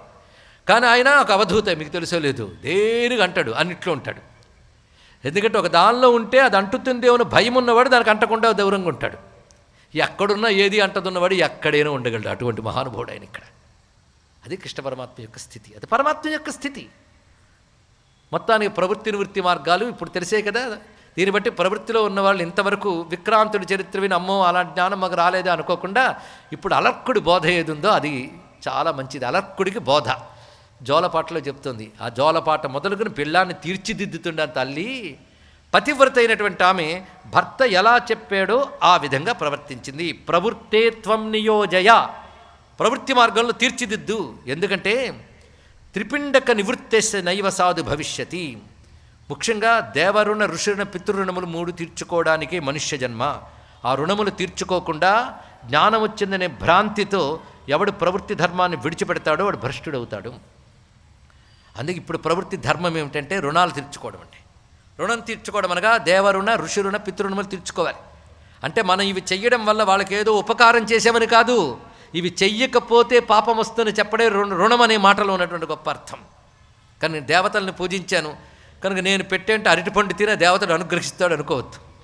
ఏమ్మా మీ ఇంట్లో దేవుడికి పువ్వు కూడా పెట్టవు అంటే దేవుళ్ళకి మా మన పువ్వులు ఎందుకండి, మాకు మాత్రం పొట్ట నిండో కూడు కావాలి. అది ఇక్కడ. అరే అందరి దేవతలు అనుగ్రహిస్తే ఇంద్రియాలు పనిచేస్తున్నాయి, ఇంట్లో విషయాలు గ్రహిస్తున్నాం, ప్రపంచ విషయాలు గ్రహిస్తున్నాం. కానీ ఇంద్రియాలు ఉన్నంతకాలం ఇంద్రియాలకు శక్తినిస్తూ ఇంద్రియములు గ్రహించే వస్తువుల్ని ప్రపంచంలో పెట్టిన దేవతలకు కృతజ్ఞత చెప్పడం కోసం దేవతలను ఆరాధించాలి. ఇది దేవరుణం తీర్చుకునే ప్రక్రియ. రెండవది పితృరుణం. ఈ దేహం దొరికింది గనకనే నువ్వు ధర్మమో అర్థమో కామమో మోక్షమో ఏదైనా సాధించగలుగుతున్నావు. కానీ చతుర్విధ పురుషార్థాలు సాధించడానికి పనికొచ్చిన సాధనారూపమైనటువంటి ఈ శరీరం ఏ తల్లిదండ్రుల వల్ల కలిగిందో వారి రుణం తీర్చుకోవడానికి 100 ఏళ్ళు వెచ్చించినా సరిపోదని కృష్ణ పరమాత్మ చెప్తాడు దశమస్కంధంలో. అందుకే నిరంతరం పితృరుణం తీర్చుకోవాలి. మూడవది మనుష్య రుణం, అంటే సాటి మనుష్యుల పట్ల రుణం ఉంటుంది. దీన్ని బట్టి ఎంత గొప్ప జీవన విధానాన్ని మన వాళ్ళు చెప్పారండి. అంటే నీకు నువ్వు సుఖంగా బ్రతకడం కోసం ఎలాగా తెలివితేటలు తెచ్చుకోవాలనమే నీ చదువు, నీ సాధన అయిపోయింది. కానీ నీదైన కర్తవ్యములు ఉన్నాయి. ఆ కర్తవ్యములు కేవలం మనుష్యుల మధ్య హోదా చెప్పుకుంటూ బ్రతకడం కాదు, దేవతల పట్ల, పితృదేవతల పట్ల, ఋషుల పట్ల నీ రుణం తీర్చుకోవాలి ఇక్కడ. అందుకే మనకి నిరంతర దేవపూజ, దేవతలను ఆరాధించుట ఇవన్నీ చెప్పబడుతున్నాయి. అదేవిధంగా పితృదేవతలను ఆరాధించుట ఇవన్నీ మనకు ప్రక్రియలుగా జీవితంలో ఉన్నాయి. మూడవది సాటి మనుషుల పట్ల రుణం అంటే సేవ, దానం ఇత్యాదులన్నీ వస్తాయండి ఇక్కడ. అదేవిధంగా అతిథి అభ్యాగతి ఇత్యాదులన్నీ కూడా మనుష్య ఋణం తీర్చుకోవడానికి పనికొస్తాయి. ఇవి కాక ఇంకా 2 రుణాలు ఉన్నాయి. అది భూత రుణమని ఇత్యాదులు చెప్పబడుతూ ఉన్నాయి ఇక్కడ. అవి కూడా అవసరమే. దేవరుణ, పితృరుణ, ఋషిరుణ, భూత రుణములు ఇవి చెప్తూ ఉన్నాయి శాస్త్రములు యందు. ఇవన్నీ చేయవలసినటువంటివే కదా. వాటిని పాటు దేవరుణ, ఋషిరుణ, పితృరుణములు, మనుష్య యజ్ఞము ఇత్యాదులని చెప్పబడుతున్నాయి. మనుష్య యజ్ఞం, భూతయజ్ఞం, 5 యజ్ఞములు. ఇది పంచయజ్ఞం. పంచయజ్ఞమే మానవ జీవితం అనే మాట ఇప్పటి వరకు విజయవాడలో ప్రవచనాల్లో చాలా మార్లు చెప్పానని నాకు గుర్తుంది. విజయవాడ వారు మర్చిపోరని కూడా నేను అనుకుంటూ ఉన్నాను. పంచయజ్ఞాలే చేయాలి జీవితం. కానీ ఇప్పుడు చెప్తున్న బోధంతా విక్రాంతుడికి కాదు, మనకి, అంటే ప్రవృత్తి మార్గంలో ఉన్న వారందరికి కూడా. ఈ పంచయజ్ఞాల్లో మళ్ళీ 3 ప్రధానం. అంటే త్రిభిరుణై అన్నారు ఇక్కడ. 3 రుణములతో పుడతాడు మానవుడు, అవి తీర్చుకోవాలి అని వేదం మనకు చెప్తున్నటువంటి విషయం. అందుకే మందులో 3 ప్రధానం: దేవరుణ, ఋషురుణ, పితృరుణములు, తర్వాత మనుష్యులను అతిథి అభ్యాగత సేవలతో జరుగుతున్నది. ఆ తర్వాత భూతయజ్ఞం, సాటి ప్రాణికోటి పట్ల చేయవలసిన బాధ్యతలు ఇవన్నీ. అయితే ఇక్కడ పితృదేవతలకు ఎందుకు చేయాలి? ఎవరి పుణ్యం వాళ్ళని కాపాడుతుంది కదా అంటే గొప్ప శ్లోకం చెప్తున్నాడండి ఇక్కడ తెలుసుకోవాల్సింది. ఎవరి పుణ్యం వాళ్ళని కాపాడవచ్చు. నీ తండ్రి తాతలు ముక్తి కూడా పొందిపోయి ఉండవచ్చు, కానీ వాళ్ళ వల్ల వచ్చిన శరీరం ఇక్కడే ఉంది కనుక ఈ శరీరం ఉన్నంతకాలం నీ కృతజ్ఞత ప్రకటించాలి. ఇది చాలా ప్రధానమైన ధర్మం. రెండవది, ఆ పితరుల్లో ఎవడు ఏ లోకంలో ఉన్నాడో నీకు తెలియదు. తమ పుణ్యంతో తామే తరించగలిగినంత పుణ్యం చేశారా అనే పితరుల్లో కొంతమంది అయినా తెలియదు. అదే సుపుణ్యాన్ అసుపుణ్యాస్తు క్షుక్షామాం తత్పరిప్లుతాన్ పిండోదక ప్రదానేన నరకర్మణ్యవస్థిత. గొప్ప మాట అండి ఇది. ఎందుకంటే నీ ఇంట్లో తల్లి తండ్రి ఆకలితో మలమల్లాడుతూ ఉంటే నువ్వు భోజనం చేస్తావా? నేను కలియుగం పిల్లల గురించి అడగట్లేదు. చేయకూడదుగా, వాళ్ళు పెట్టాలిగా భోజనం. వాళ్ళకి పాపం సంపాదించుకోలేరు. ఒకప్పుడు సంపాదించుకున్న వయసు అంతా నీకోసం ఖర్చు చేశారు కనుక నీకు పోషించవలసిన బాధ్యత ఉంది. అలాగే పితరులు గతులు లేక ఎక్కడున్నారో వాళ్లకు పిండోదకములు అందుతున్నాయో లేదో, అది పొందగలిగే పుణ్యాలు వాళ్ళకు ఉన్నాయో లేవో. అంతేగా నాన్న ఆకలితో ఉన్నాడు అనుకోండి, భోజనం దొరికే పుణ్యం నీకు లేదు నాన్న పో అంటావా? నువ్వు భోజనం పెట్టాలి. అదేవిధంగా ఆ పితరుల్లో ఎవరు ఏ లోకాల్లో ఉన్నారో తెలియదు. అందుకు నువ్వు చేసే ఆబ్దిక్ కర్మల ద్వారా నువ్వు నీ తండ్రి తాత ముత్తాత అన్నప్పటికీ కూడా పూర్వీకుల్లో ఎవరెవరు ఏ ఏ గతుల్లో ఉన్నారో వారందరికీ అందుతుంది. ఇది తెలుసుకోవాల్సింది. అది నీ బాధ్యత, అందుకు చెయ్యాలి. అదేవిధంగా దేవైర్ మనుష్యై పితృభిః ప్రీతైర్భూతై సగుహ్యకై దేవాన్ అతిథీనపి. దేవతలను అతిథులను అందరినీ సంతోషపెట్టినటువంటి గృహస్థు ఆ దేవతల చేత, పితృదేవతల చేత, ఆఖరికి భూతాదుల చేత కూడా రక్షింపబడతాడు, గౌరవింపబడతాడు. వాళ్ళ అనుగ్రహం ఉన్నప్పుడే సంపద వస్తుంది. వాళ్ళ అనుగ్రహం ఉన్నప్పుడే జీవించగలం. ఆరోగ్యం ఇత్యాదులన్నీ లభిస్తాయి. ఇవన్నీ లభిస్తేనే కదా వేదాంతము, గురువు, చర్చ. అంతే కదా. ఇప్పుడు ఇంటి నిండా దరిద్రం ఉందనుకోండి, అక్కడ దత్త చరిత్ర చెప్పండి, వివేక చూడమని చెప్పండి, వచ్చి కూర్చోం. కానీ అన్నీ సమకూడితేనే హాయిగా వచ్చి కూర్చున్నాం. అన్నీ సమకూడడానికి అందరూ అనుగ్రహం వల్ల ఇలా ఉన్నాం. వాళ్ళ పట్ల కృతజ్ఞత తీర్చుకోవాలి. అందుకే దేవతారాధన కానీ, పితృదేవతారాధన కానీ ఏదో వాళ్ళు ఇస్తారని కాకుండా ఎన్నో ఇచ్చారని కృతజ్ఞతతో చెయ్యాలి. ఈ మాట ఎప్పుడు గుర్తుపెట్టుకోవాల్సిన మహావాక్యాలు, ధర్మ సంబంధమైన వాక్యాలు. ఇవి లేనివాడు ఎన్ని కబుర్లు చెప్పినా అవి వాళ్ళ యొక్క పాండిత్యాన్ని తెలియజేస్తాయే తప్ప పరమార్థానికి లాభం లేదు ఇక్కడ. అందుకే ప్రవృత్తి మార్గం చాలా అవసరం. ఆ ప్రవృత్తి మార్గాన్ని చెప్పు. పైగా ఒక్క నరుడు ఎందరి వల్ల బ్రతుకుతున్నాడో తెలుసా? ఇది ఎంత గొప్ప ఆలోచన అండి ఇది. వేదాంతం అనేది పక్కన పెడితే ఇవాళ మన ఎగ్జిస్టెన్స్ అనేది ఏదైతే ఉందో, మన జీవితం అనేది ఉందో, అది ఎందరి వల్ల ఉన్నదో. ఆఖరికి వయోభిః కృమికీటశ్చ నరయేవ ఉపజీవ్యతే. పక్షుల చేత, క్రిముల చేత, పురుగుల చేత, ఎందరి చేతను మనం బ్రతుకున్నాం ఇక్కడ, అన్ని సహకరిస్తేను. ఆఖరికి లోపల బయట కూడా కొన్ని జీవులు సహకరించాలి, లేకపోతే బ్రతుకు వెళ్ళమారదు. మన కంటికి కనబడిన జీవి నుంచి కంటికి కనబడుతున్న జీవుల వరకు, ఇంకా కంటికి కనబడిన దేవతల వరకు, అంటే కంటికి కనబడిన సూక్ష్మ క్రిమిలు మొదలైన వాటి మొదలుకొని కంటికి కనబడుతున్న జంతువులు మనుష్యులతో మధ్యలోకి వచ్చి కంటికి కనబడిన దేవతల వరకు ఎందరూ సహాయపడితేనే ఈ శరీరం ఉన్నది. కనుకనే మన బాధ్యత, కృతజ్ఞత ప్రకటించాలి. హిందూ మతం మొత్తానికి కలిపి ఒక్క పేరు పెట్టు అంటే హిందూ ధర్మం అనగా కృతజ్ఞతా ధర్మం. తెలుసుకోండి, ఇక్కడ గ్రేట్ఫుల్నెస్, థ్యాంక్స్ చెప్పడం అంటే ఇంకేమిటండి, ఇక్కడ ఎందరి పట్ల కృతజ్ఞత ప్రకటించడమే ప్రవృత్తి ధర్మంలో చెప్పబడుతుంది. ఇలాంటి ప్రవృత్తి ధర్మం నువ్వు సకామంగా చేసేవనుకో కోరికలు తీరుతాయి, నిష్కామంగా చేస్తే చిత్తశుద్ధి వస్తుంది. చిత్తశుద్ధి వస్తే జ్ఞానం అర్థమవుతుంది. చిత్తశుద్ధి ఉన్నవాడికే జ్ఞానం అర్థమవుతుంది, వాడికి మోక్షం లభిస్తుంది. తెలిసింది కదా. కానీ ప్రవృత్తి మార్గంలో ఉన్నవాడు సకామంగా చేసినా అభిష్టస్థితి పొందుతాడు, పతనం కాడు, మంచి స్థితులకు వెళ్తాడు, తర్వాత మళ్ళీ జన్మలు ఉంటాయి. నిష్కామంగా చేసేవా చిత్తశుద్ధి ఏర్పడి ఈ జన్మలోనే జ్ఞానం, మోక్షం లభించవచ్చు, కానీ విడిచిపెట్టరాదు. అందుకే ప్రవృత్తి ధర్మంలో ఇది ముఖ్యం. ఇది చెప్తూ ఉంటే సరే చెప్తానని చెప్పి ఆ ప్రవృత్తి మార్గం బోధించింది. ముఖ్యంగా వీరి స్వధర్మం ఏమిటి? రాజులు అంటే పాలకుల స్వధర్మం ధర్మబద్ధంగా పాలించాలి.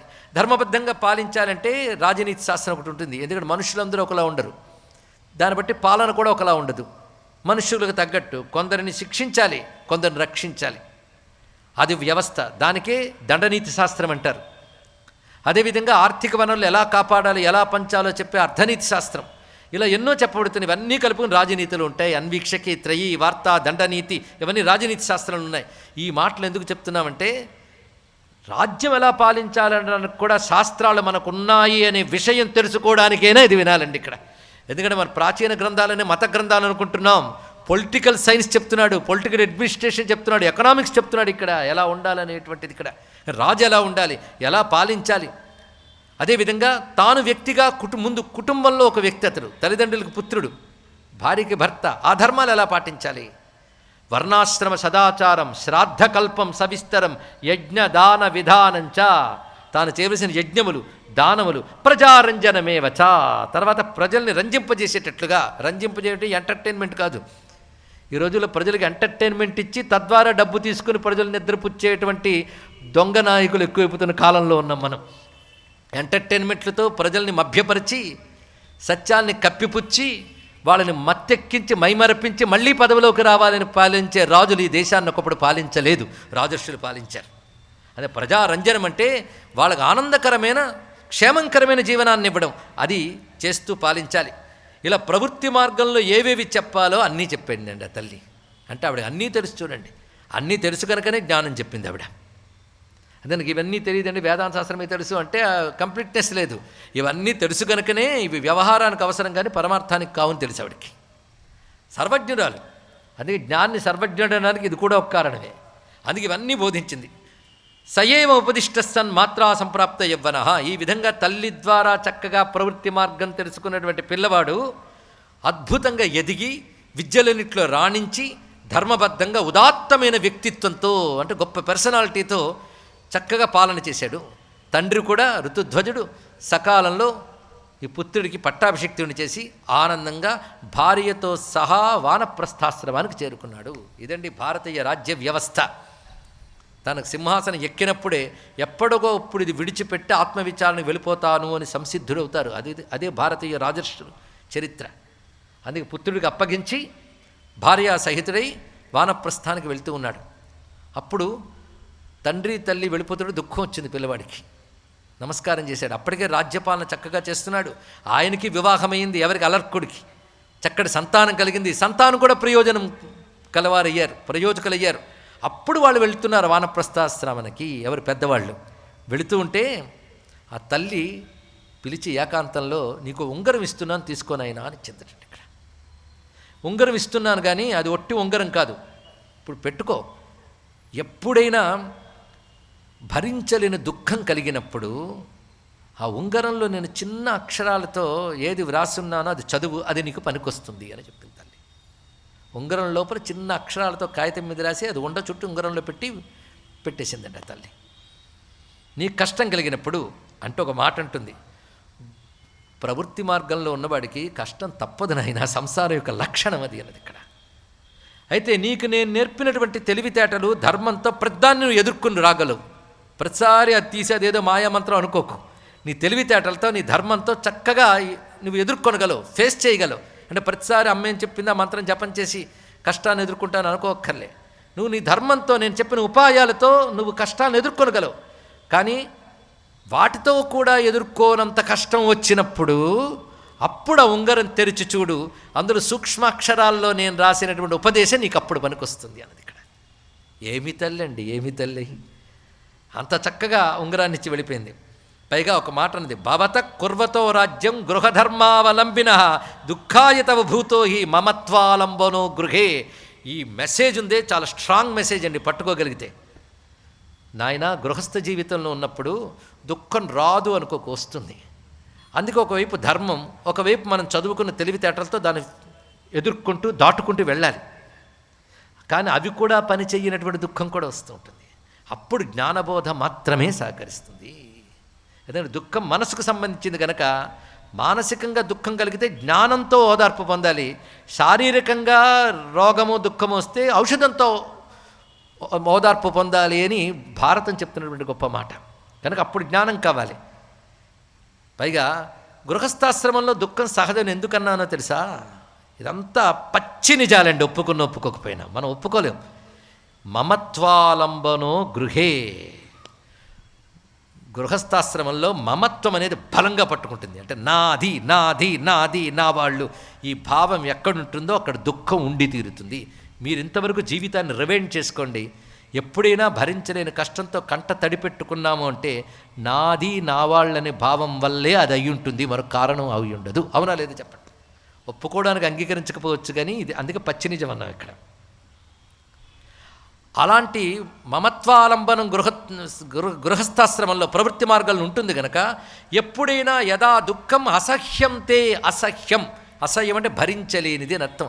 భరించలేని దుఃఖం కలిగినప్పుడు శత్రుబాధోదయం, ఎదుర్కొనలేని శత్రుబాధ నీకు తారసపడినప్పుడు, విత్తనాశ ఆత్మసంభవం, నీకు సంబంధించిన ధనము నాశనమైనప్పుడు, ప్రియబంధువులు వియోగం జరిగినప్పుడు దుఃఖం కలగడానికి ఇన్ని కారణాలు ఉంటాయి. వీటిని నువ్వు సవరించలేనంత స్థితిలో ఈ దుఃఖం కలిగితే అప్పుడు దీన్ని చూడు అని చెప్పి ఆ తల్లి అక్కడి నుంచి నిష్క్రమించింది భర్తతో పాటు వానప్రస్థాశ్రమానికి. ఇతడు చక్కగా రాజ్యపాలన చేస్తున్నాడు మహానుభావుడు. కువలయాసుడితో కలిసి అనగా ఋతుధ్వజునితో కలిసి మదాలస ఎప్పుడైతే వానప్రస్థాశ్రమానికి వెళ్ళిందో తపసే కాననయయౌ, అప్పుడు తండ్రి యొక్క ధర్మాన్ని చక్కగా పాటిస్తూ యథా న్యాయం, న్యాయప్రకారంగా స్వే స్వే అవస్థితా ధర్మత పాలయామాస. ప్రతివారిని వారి వారి వృత్తుల్లో చక్కగా అభ్యుదయం సాధించేటట్టుగా రాజ్యపాలన చేశాడు మహానుభావుడైనటువంటి అలర్కుడు. ఆ రాజ్యపాలన ఎలా చేశాడో 2-3 శ్లోకాల్లో చెప్తున్నారండి. అలాంటి పాలనలో ఇది ఏ కాలానికైనా పనికొచ్చేటటువంటిది అనే విషయం ఎవరైనా అంగీకరిస్తారు. దుష్టేషు దండం శిష్టేషు పరిపాలనం ఈశ్వర. రాజైన వాడు ఏంటంటే ఎవరు ధర్మం తప్పారో వాళ్ళ తప్పుల్ని కప్పిపుచ్చకుండా, అవినీతికి చోటియ్యకుండా అవినీతి పరుల్ని శిక్షిస్తూ ఉన్నాడు. ఎవరు నీతిపరులో వారికి చక్కని పాలన ఇస్తున్నాడు. కనుక రాజు యొక్క సుపరిపాలన ఎవరికయ్యా అంటే చట్టం ప్రకారం న్యాయం ప్రకారం ఉండేవారికి సుపరిపాలన, ఆ రెండు అతిక్రమించే వారికి శిక్షణ. ఇది చేయడమే నిజమైన రాజ్యపాలన. ఆ రెండు చెయ్యనంత కాలం రాజ్యానికి సువ్యవస్థ రాదు. దుష్టేషు దండం శిష్టేషు పరిపాలనం ఈశ్వర కుర్వన్ పరాముదయం ముదల్లేభే.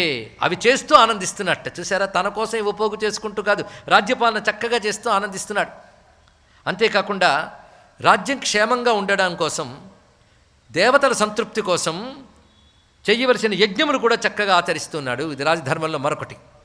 మహాబలపరాక్రమ సంపన్నుడై మహాత్ములు ధర్మాత్ములైన మంత్రుల యొక్క సహాయంతో ధర్మాన్ని నిలుపుతూ రాజ్యపాలన చేస్తూ తాను రాజ్య నిర్వహణకి, తమ కుటుంబ పోషణకి అర్థ సంపాదన కూడా చేస్తున్నాడు. ఎలా చేస్తున్నాడంటే ఇది కేవలం రాజుకే కాదండి, ప్రతి వ్యక్తి తెలుసుకోవాలి. అర్థ సంపాదన ఎలా చేయాలి అంటే డబ్బు ఎలా సంపాదించాలో చెప్తున్నాడు ఇక్కడ. చకార సోర్థం ధర్మేణ ధర్మమర్థేన చ ఆత్మవాన్ తయోశ్చైవ అవిరోధేన బుభుజే విషయానపి. అందరికీ పనికొచ్చే విషయాలు పురాణాల్లో ఏ కాలానికైనా పనికొచ్చే ఉంటాయా అని ప్రశ్న వేస్తే పుంఖానుపుంఖాలుగా ఉంటాయని నిన్న చెప్పుకున్నాం. దానికి ఇదొక తార్కాణం. ఈ శ్లోకాలు ఎందుకు చెప్తున్నామంటే ఇవి కొటేషన్స్ లాగా రాసి పాఠాల్లాగా ప్రతి పాఠశాలలో, ప్రతి కళాశాలలో, విశ్వవిద్యాలయాల్లో, ఇంకా చెప్పాలి అంటే శాసన సభా భవనాల్లో కూడా చెప్పాలండి. ఇక్కడ అర్థం ధర్మేణ అంటే ధనాన్ని ధర్మముతో సంపాదిస్తున్నారు, అర్థముతో ధర్మాన్ని సాధిస్తున్నారు. చూసారా? అంటే ధర్మముతో ధన సంపాదన, ధనంతో ధర్మ సాధన. ధనంతో ఏం చేస్తున్నారు? ధర్మ ప్రతిష్టాపన. భోగం లేదా అంటే ధర్మబద్ధమైన భోగం. ధర్మబద్ధమైన భోగం అనుభవించడం, ధర్మానికి ధనాన్ని వినియోగించడం. ధనానికి కొన్ని 2 ప్రయోజనాలు: ధర్మబద్ధంగా భోగించుట, ధర్మానికి వినియోగించుట. అది ఆ అర్థం కూడా ధర్మబద్ధంగా సంపాదించాలి. అంతేగా నేను ఎంత అవినీతి సొమ్ము తీసుకున్నా హుండీలో మాత్రం నెలకి ఏడాదికి 10% వేస్తానండి అన్నాడు ఒక ఆయన. వాడిని ధార్మిక అని బిరుదు ఇచ్చేస్తామండి. అయితే అవార్డు ఇచ్చే సంస్థలు మనవాళ్ళు అయితే ఇచ్చేస్తారు, దానికి ఏం పోయింది. అలాగా బిరుదులు కొనుక్కోవడం కూడా మనకు తెలుసు. కానీ ఇటువంటి వాళ్ళు ధర్మబంధువులు కారండి. ఇక్కడ అధర్మ ఆర్జన ఎవడుకుంటుందో వాడు ధర్మాచరణకు అనర్హుడు. వాడు చేసిన ధర్మాచరణ వ్యర్థము. తెలుసుకోండి. ఇక్కడ అందుకే అర్థ సంపాదనలో ధర్మం ఉండాలి, అర్థాన్ని ధర్మానికై వినియోగించాలి, ధర్మముతో కొన్ని భోగానికి వినియోగించాలి. దీనిని ధర్మార్థ అవిరోధము అంటారు. ఇక్కడ అంటే ధర్మానికి అర్థంతో, అర్థానికి ధర్మంతో ఏ విరోధము లేకుండా జీవించడం. ఆ జీవితాన్ని గడిపాడు మహానుభావుడు నలర్కుడు. ఈ ఒక్క వర్ణనలో జీవిత నిర్వహణ ఎలా ఉండాలో అంత చక్కగా చెప్పాడు. ఇలా బహుకాలం జరుగుతున్నది. బహుకాలం ఏంటి, ఆయనకి పిల్లలు అప్పటికి ఉన్నారు, పిల్లలకి పిల్లలు పుట్టారు, ఇంకా రాజ్యపాలన చేస్తున్నాడు. భోగము అది అక్కడెక్కడో అరణ్యాల్లో ఉన్నటువంటి తమ్ముళ్లలో ఒక ఆయన చూశాడు. ఏమిటి మా వాడు ఇంకా ఏదో ప్రవృత్తి మార్గం అంటే ప్రవృత్తి మార్గం ఎంతవరకు? అదండి, కామా పెట్టడం తెలియాలి, ఫుల్ స్టాప్ పెట్టడం తెలియాలి. ఎంతవరకు ప్రశ్న. తిన్నన్నమే తింటూ, కట్టిన బట్టే కట్టుకుంటూ, మళ్ళీ ఎప్పుడు ఇదే కూరైనా విసుక్కుంటూ, మళ్ళీ అదొకటి పోవు. ఇక్కడ ఇలాగా ఇంద్రియాలను భోగింపజేయడానికి చివరి వరకు ఇదే ప్రయత్నమా? ఎప్పుడొక్కసారి ఆలోచించుకోవా, నువ్వెవరు, ఎక్కడికి వచ్చావు, ఎలా వచ్చావు, ఎలా వెళతావు, ఇవి ఆలోచించుకుండా పోతావా? ఆలోచించద్దు. ప్రవృత్తి మార్గం అన్నావు, ధర్మం కోసం సంతానాన్ని కనడం, తద్వారా పితృణం తీర్చుకోవడం అన్న అవి అయ్యాయి. సంతానం కలిగారు, ఆ సంతానాన్ని కూడా సంతానం కలుగుతున్నారు, భోగాలు పెరిగిపోతున్నాయి. ఇంకా విచారంలోకి రావా? ఎలాంటి తల్లికి పుట్టో అది గొప్ప మాట. అంత తల్లికి పుట్టు నువ్వు ఇంకా ఇందులో ఉంటావా అని చెప్తే జ్ఞానం వస్తుందా? పోవై పెద్ద చెప్పొచ్చో అనొచ్చు. అతడికే ఎరుక కలిగేలా చెయ్యాలి అనుకున్నాడు తమ్ముళ్ళలో ఒకడు. అతడికి మేల్కొల్పు పలకాలి అనుకున్నాడు. వెంటనే ఒక ప్రణాళిక వేశాడు. ఏం చేశాడంటే తిన్నగా కాశీరాజు వద్దకు వెళ్ళాడు. ఇతను అంటే ఇతనుకున్న అన్నదమ్ముల్లో సుబాహు అన్నవాడి పని చేస్తున్నాడండి. ఇక్కడ అతను వనం నుంచి వచ్చేట్టు వెనక్కి వచ్చి భ్రాతాతస్య వనేచర సుబాహునామా శుశ్రావ. అతనికి విషయం అంతా తెలిసింది. ఇంకా అలర్కుడు ఇంద్రియాలను జయించకుండా ఇంద్రియ భోగమే జీవితంగా అనుకుంటూ బ్రతుకుతున్నాడు. ధర్మబద్ధంగా జీవిస్తున్నాడు, సందేహం లేదు. కానీ భోగాలు ధర్మబద్ధంగా అనుభవించినా ఎప్పటి వరకు, ఎంతవరకు అనకు ప్రశ్న ఉండాలి. వాటికి విరామం ఇవ్వాలి. తానేమిటి, ఎక్కడి నుంచి వచ్చాను విచారణ చేయాలి. అది లేకుండా ఈ శరీరం పోతే జన్మకి పరమార్థం ఏంటండి? అది కలిగించడం కోసం చేసిన పని ఏమిటంటే తిన్నగా కాశీరాజు వద్దకు వెళ్ళాడు. కాశీరాజా, నువ్వు ఒక సహాయం చేయాలి. నాకు సైన్య బలం ఇవన్నీ లేవు గనుక నీ సహాయం అడుగుతున్నాను. మా నాన్న యొక్క రాజ్యము, సంపద అన్నదమ్ములందరికీ సమానంగా దక్కాలి కదా. అంతా కలిపి నా తమ్ముడు ఒక్కడే అనుభవిస్తున్నాడు. నేను ఇప్పుడు నీ ఎదుర్కొని తెచ్చుకోలేను. కాబట్టి నువ్వేం చేస్తావంటే నీ యొక్క రాజు నీతికి సరిపోయేటువంటి చతుర్విధ ఉపాయాలు ఉన్నాయిగా, సామధాన భేదదండ ఉపాయాలు, వాటితో నా తమ్ముడినిచ్చి రాజ్యం నువ్వు తీసుకుని నాకు ఇవ్వాలి అన్నాడు. ఇక్కడ కాశీరాజు సరే అని సహాయపడతానన్నాడు. దానితో అతడు బాగా బలసంపన్నుడు మాత్రమే కాకుండా వ్యూహరచన చతురుడు. అటువంటి కాశీరాజు ముందుగా ఏం చేశారంటే కబురు పంపించాడు. ముందు సామధాన భేదాలు కదా, ముందు వార్త పంపించి నీ అన్నదమ్ముడు ఇలా అడుగుతున్నాడు, అతనికి ఇవ్వాల్సిన రాజ్యం నువ్వు ఇచ్చేస్తే పుచ్చుకుంటాడు అంటే ఇస్తే పుచ్చుకోవడం రాజధర్మం కాదు అని చెప్పు. మా అన్నైనా ఎవరైనా సరే ఇస్తే పుచ్చుకోవడం రాజధర్మం కాదు, క్షత్రియ ధర్మం కాదు సుమా. సుబాహురపి నో యాచనాం చకారమతిమాంస్తథా నా ధర్మ క్షత్రియస్యేతి. ఎందుకంటే ప్రవృత్తి ధర్మం బాగా పట్టేసింది కదా వీడికి, అది క్షత్రియ ధర్మం చెప్తున్నాడు. క్షత్రియ ధర్మం యాచించి తీసుకోవడం కాదయ్యా, జయించి తీసుకో కావాలంటే అన్నాడు. ఇక్కడ అది క్షత్రధర్మం అనగానే వెంటనే కాశీరాజు ఆ మార్గంలోకి వెళ్ళాడు. ఇప్పుడు అతడే చెప్పాడు కదా. జయించడానికి అతను చేసినటువంటి వ్యూహం ఏంటంటే, ముందుగా అలర్కుడి రాజ్యం, ఆ చుట్టుపక్కల తన మిత్రరాజ్యాలు వాళ్ళందరినీ తన వశం చేసుకున్నాడు. అంటే ఇంతవరకు అలర్కునికి సహాయకంగా ఉన్న వాళ్ళని తన వాళ్ళని చేసుకున్నాడు, సామంతుల్ని. అలా అలర్కుడి దగ్గర ప్రధాన సైనిక బలాన్ని కూడా వశం చేసుకున్నాడు. క్రమంగా వారి సహాయంతో అలర్కుడికి సంబంధించిన దుర్గములు ఎక్కడెక్కడున్నాయో వాటన్నిటిని కూడా వశం చేసుకుని అలర్కుడికి సహాయపడేటువంటి ఆటవిక సైన్యాన్ని కూడా వశం చేసుకున్నాడు. క్రమంగా కొందరిని స్నేహంతో వశం చేసుకున్నాడు, కొందరిలో వారి కలహం పెట్టి భేదం చూపించి వశం చేసుకున్నాడు. ఇలా సామధాన భేద దండోపాయాలతో వీళ్ళందరినీ వశం చేసుకుని ఈయన బలహీనుణ్ణి చేసి, అప్పుడు ఇతనితో యుద్ధానికి వచ్చినప్పుడు అసహాయుడైపోయాడు. ఇతని కోశం కూడా క్షయమైపోయింది. ఇలా బాధపడుతున్న దశలో ఇంతవరకు హాయిగా గడిచిపోయిందండి. కాలం చక్కగా గడిచిపోతూ ఉంటుంది. చిన్న చిన్న సమస్యలు వస్తూ ఉంటే తన బుద్ధి బలంతోనో, తన ధర్మ బలంతోనో, తన ధనబలంతోనో, తన వారి సహాయంతోనో దాటిపోతూ చక్కగా గడిచిపోతుంది అందరిలాగే. ఇప్పుడు తనకున్న ఏవీ సహకరించిన పరిస్థితికి వెళ్ళిపోయాడు అలర్కుడు. అప్పుడు ఆలోచిస్తున్నాడు ఇక్కడ. వెంటనే తత్ సస్మార అంగుళీయకం, అమ్మ ఇచ్చిన ఉంగరం గుర్తొచ్చింది. ఎప్పటిదో అమ్మిచ్చి వెళ్ళిపోయింది. ఈ లోపల చాలా సంవత్సరాలు గడిచిపోయాయి. వెంటనే వెళ్ళి అమ్మకు నమస్కారం చేసుకుని మనస్సులో ఆ ఉంగరం తెరిచాడండి. ఉంగరం తెరియగానే 2 శ్లోకాలు కనబడ్డాయి. అతనికి ఆశ్చర్యం కలిగించింది. ఆ 2 శ్లోకాలు ఏమిటి, దానితో అలర్కుడు ఏ విధంగా మారిపోయాడు, ఏమిటి ఆ శ్లోకాలు ఇచ్చిన ఆనందం, ఆ శ్లోకం ఇచ్చిన సందేశం తెలుసుకోవడానికి రేపు సమావేశం అవుదాం. సర్వం శ్రీ దత్తదేవ చరణారవిందార్పణమస్తు. స్వస్తి. స్వస్తి ప్రజాభ్య పరిపాలయంతాం న్యాయేన మార్గేణ మహిమహీషాః. గోబ్రాహ్మణేభ్యः శుభమస్తు నిత్యం. లోకాः సమస్తాः సుఖినో భవంతు.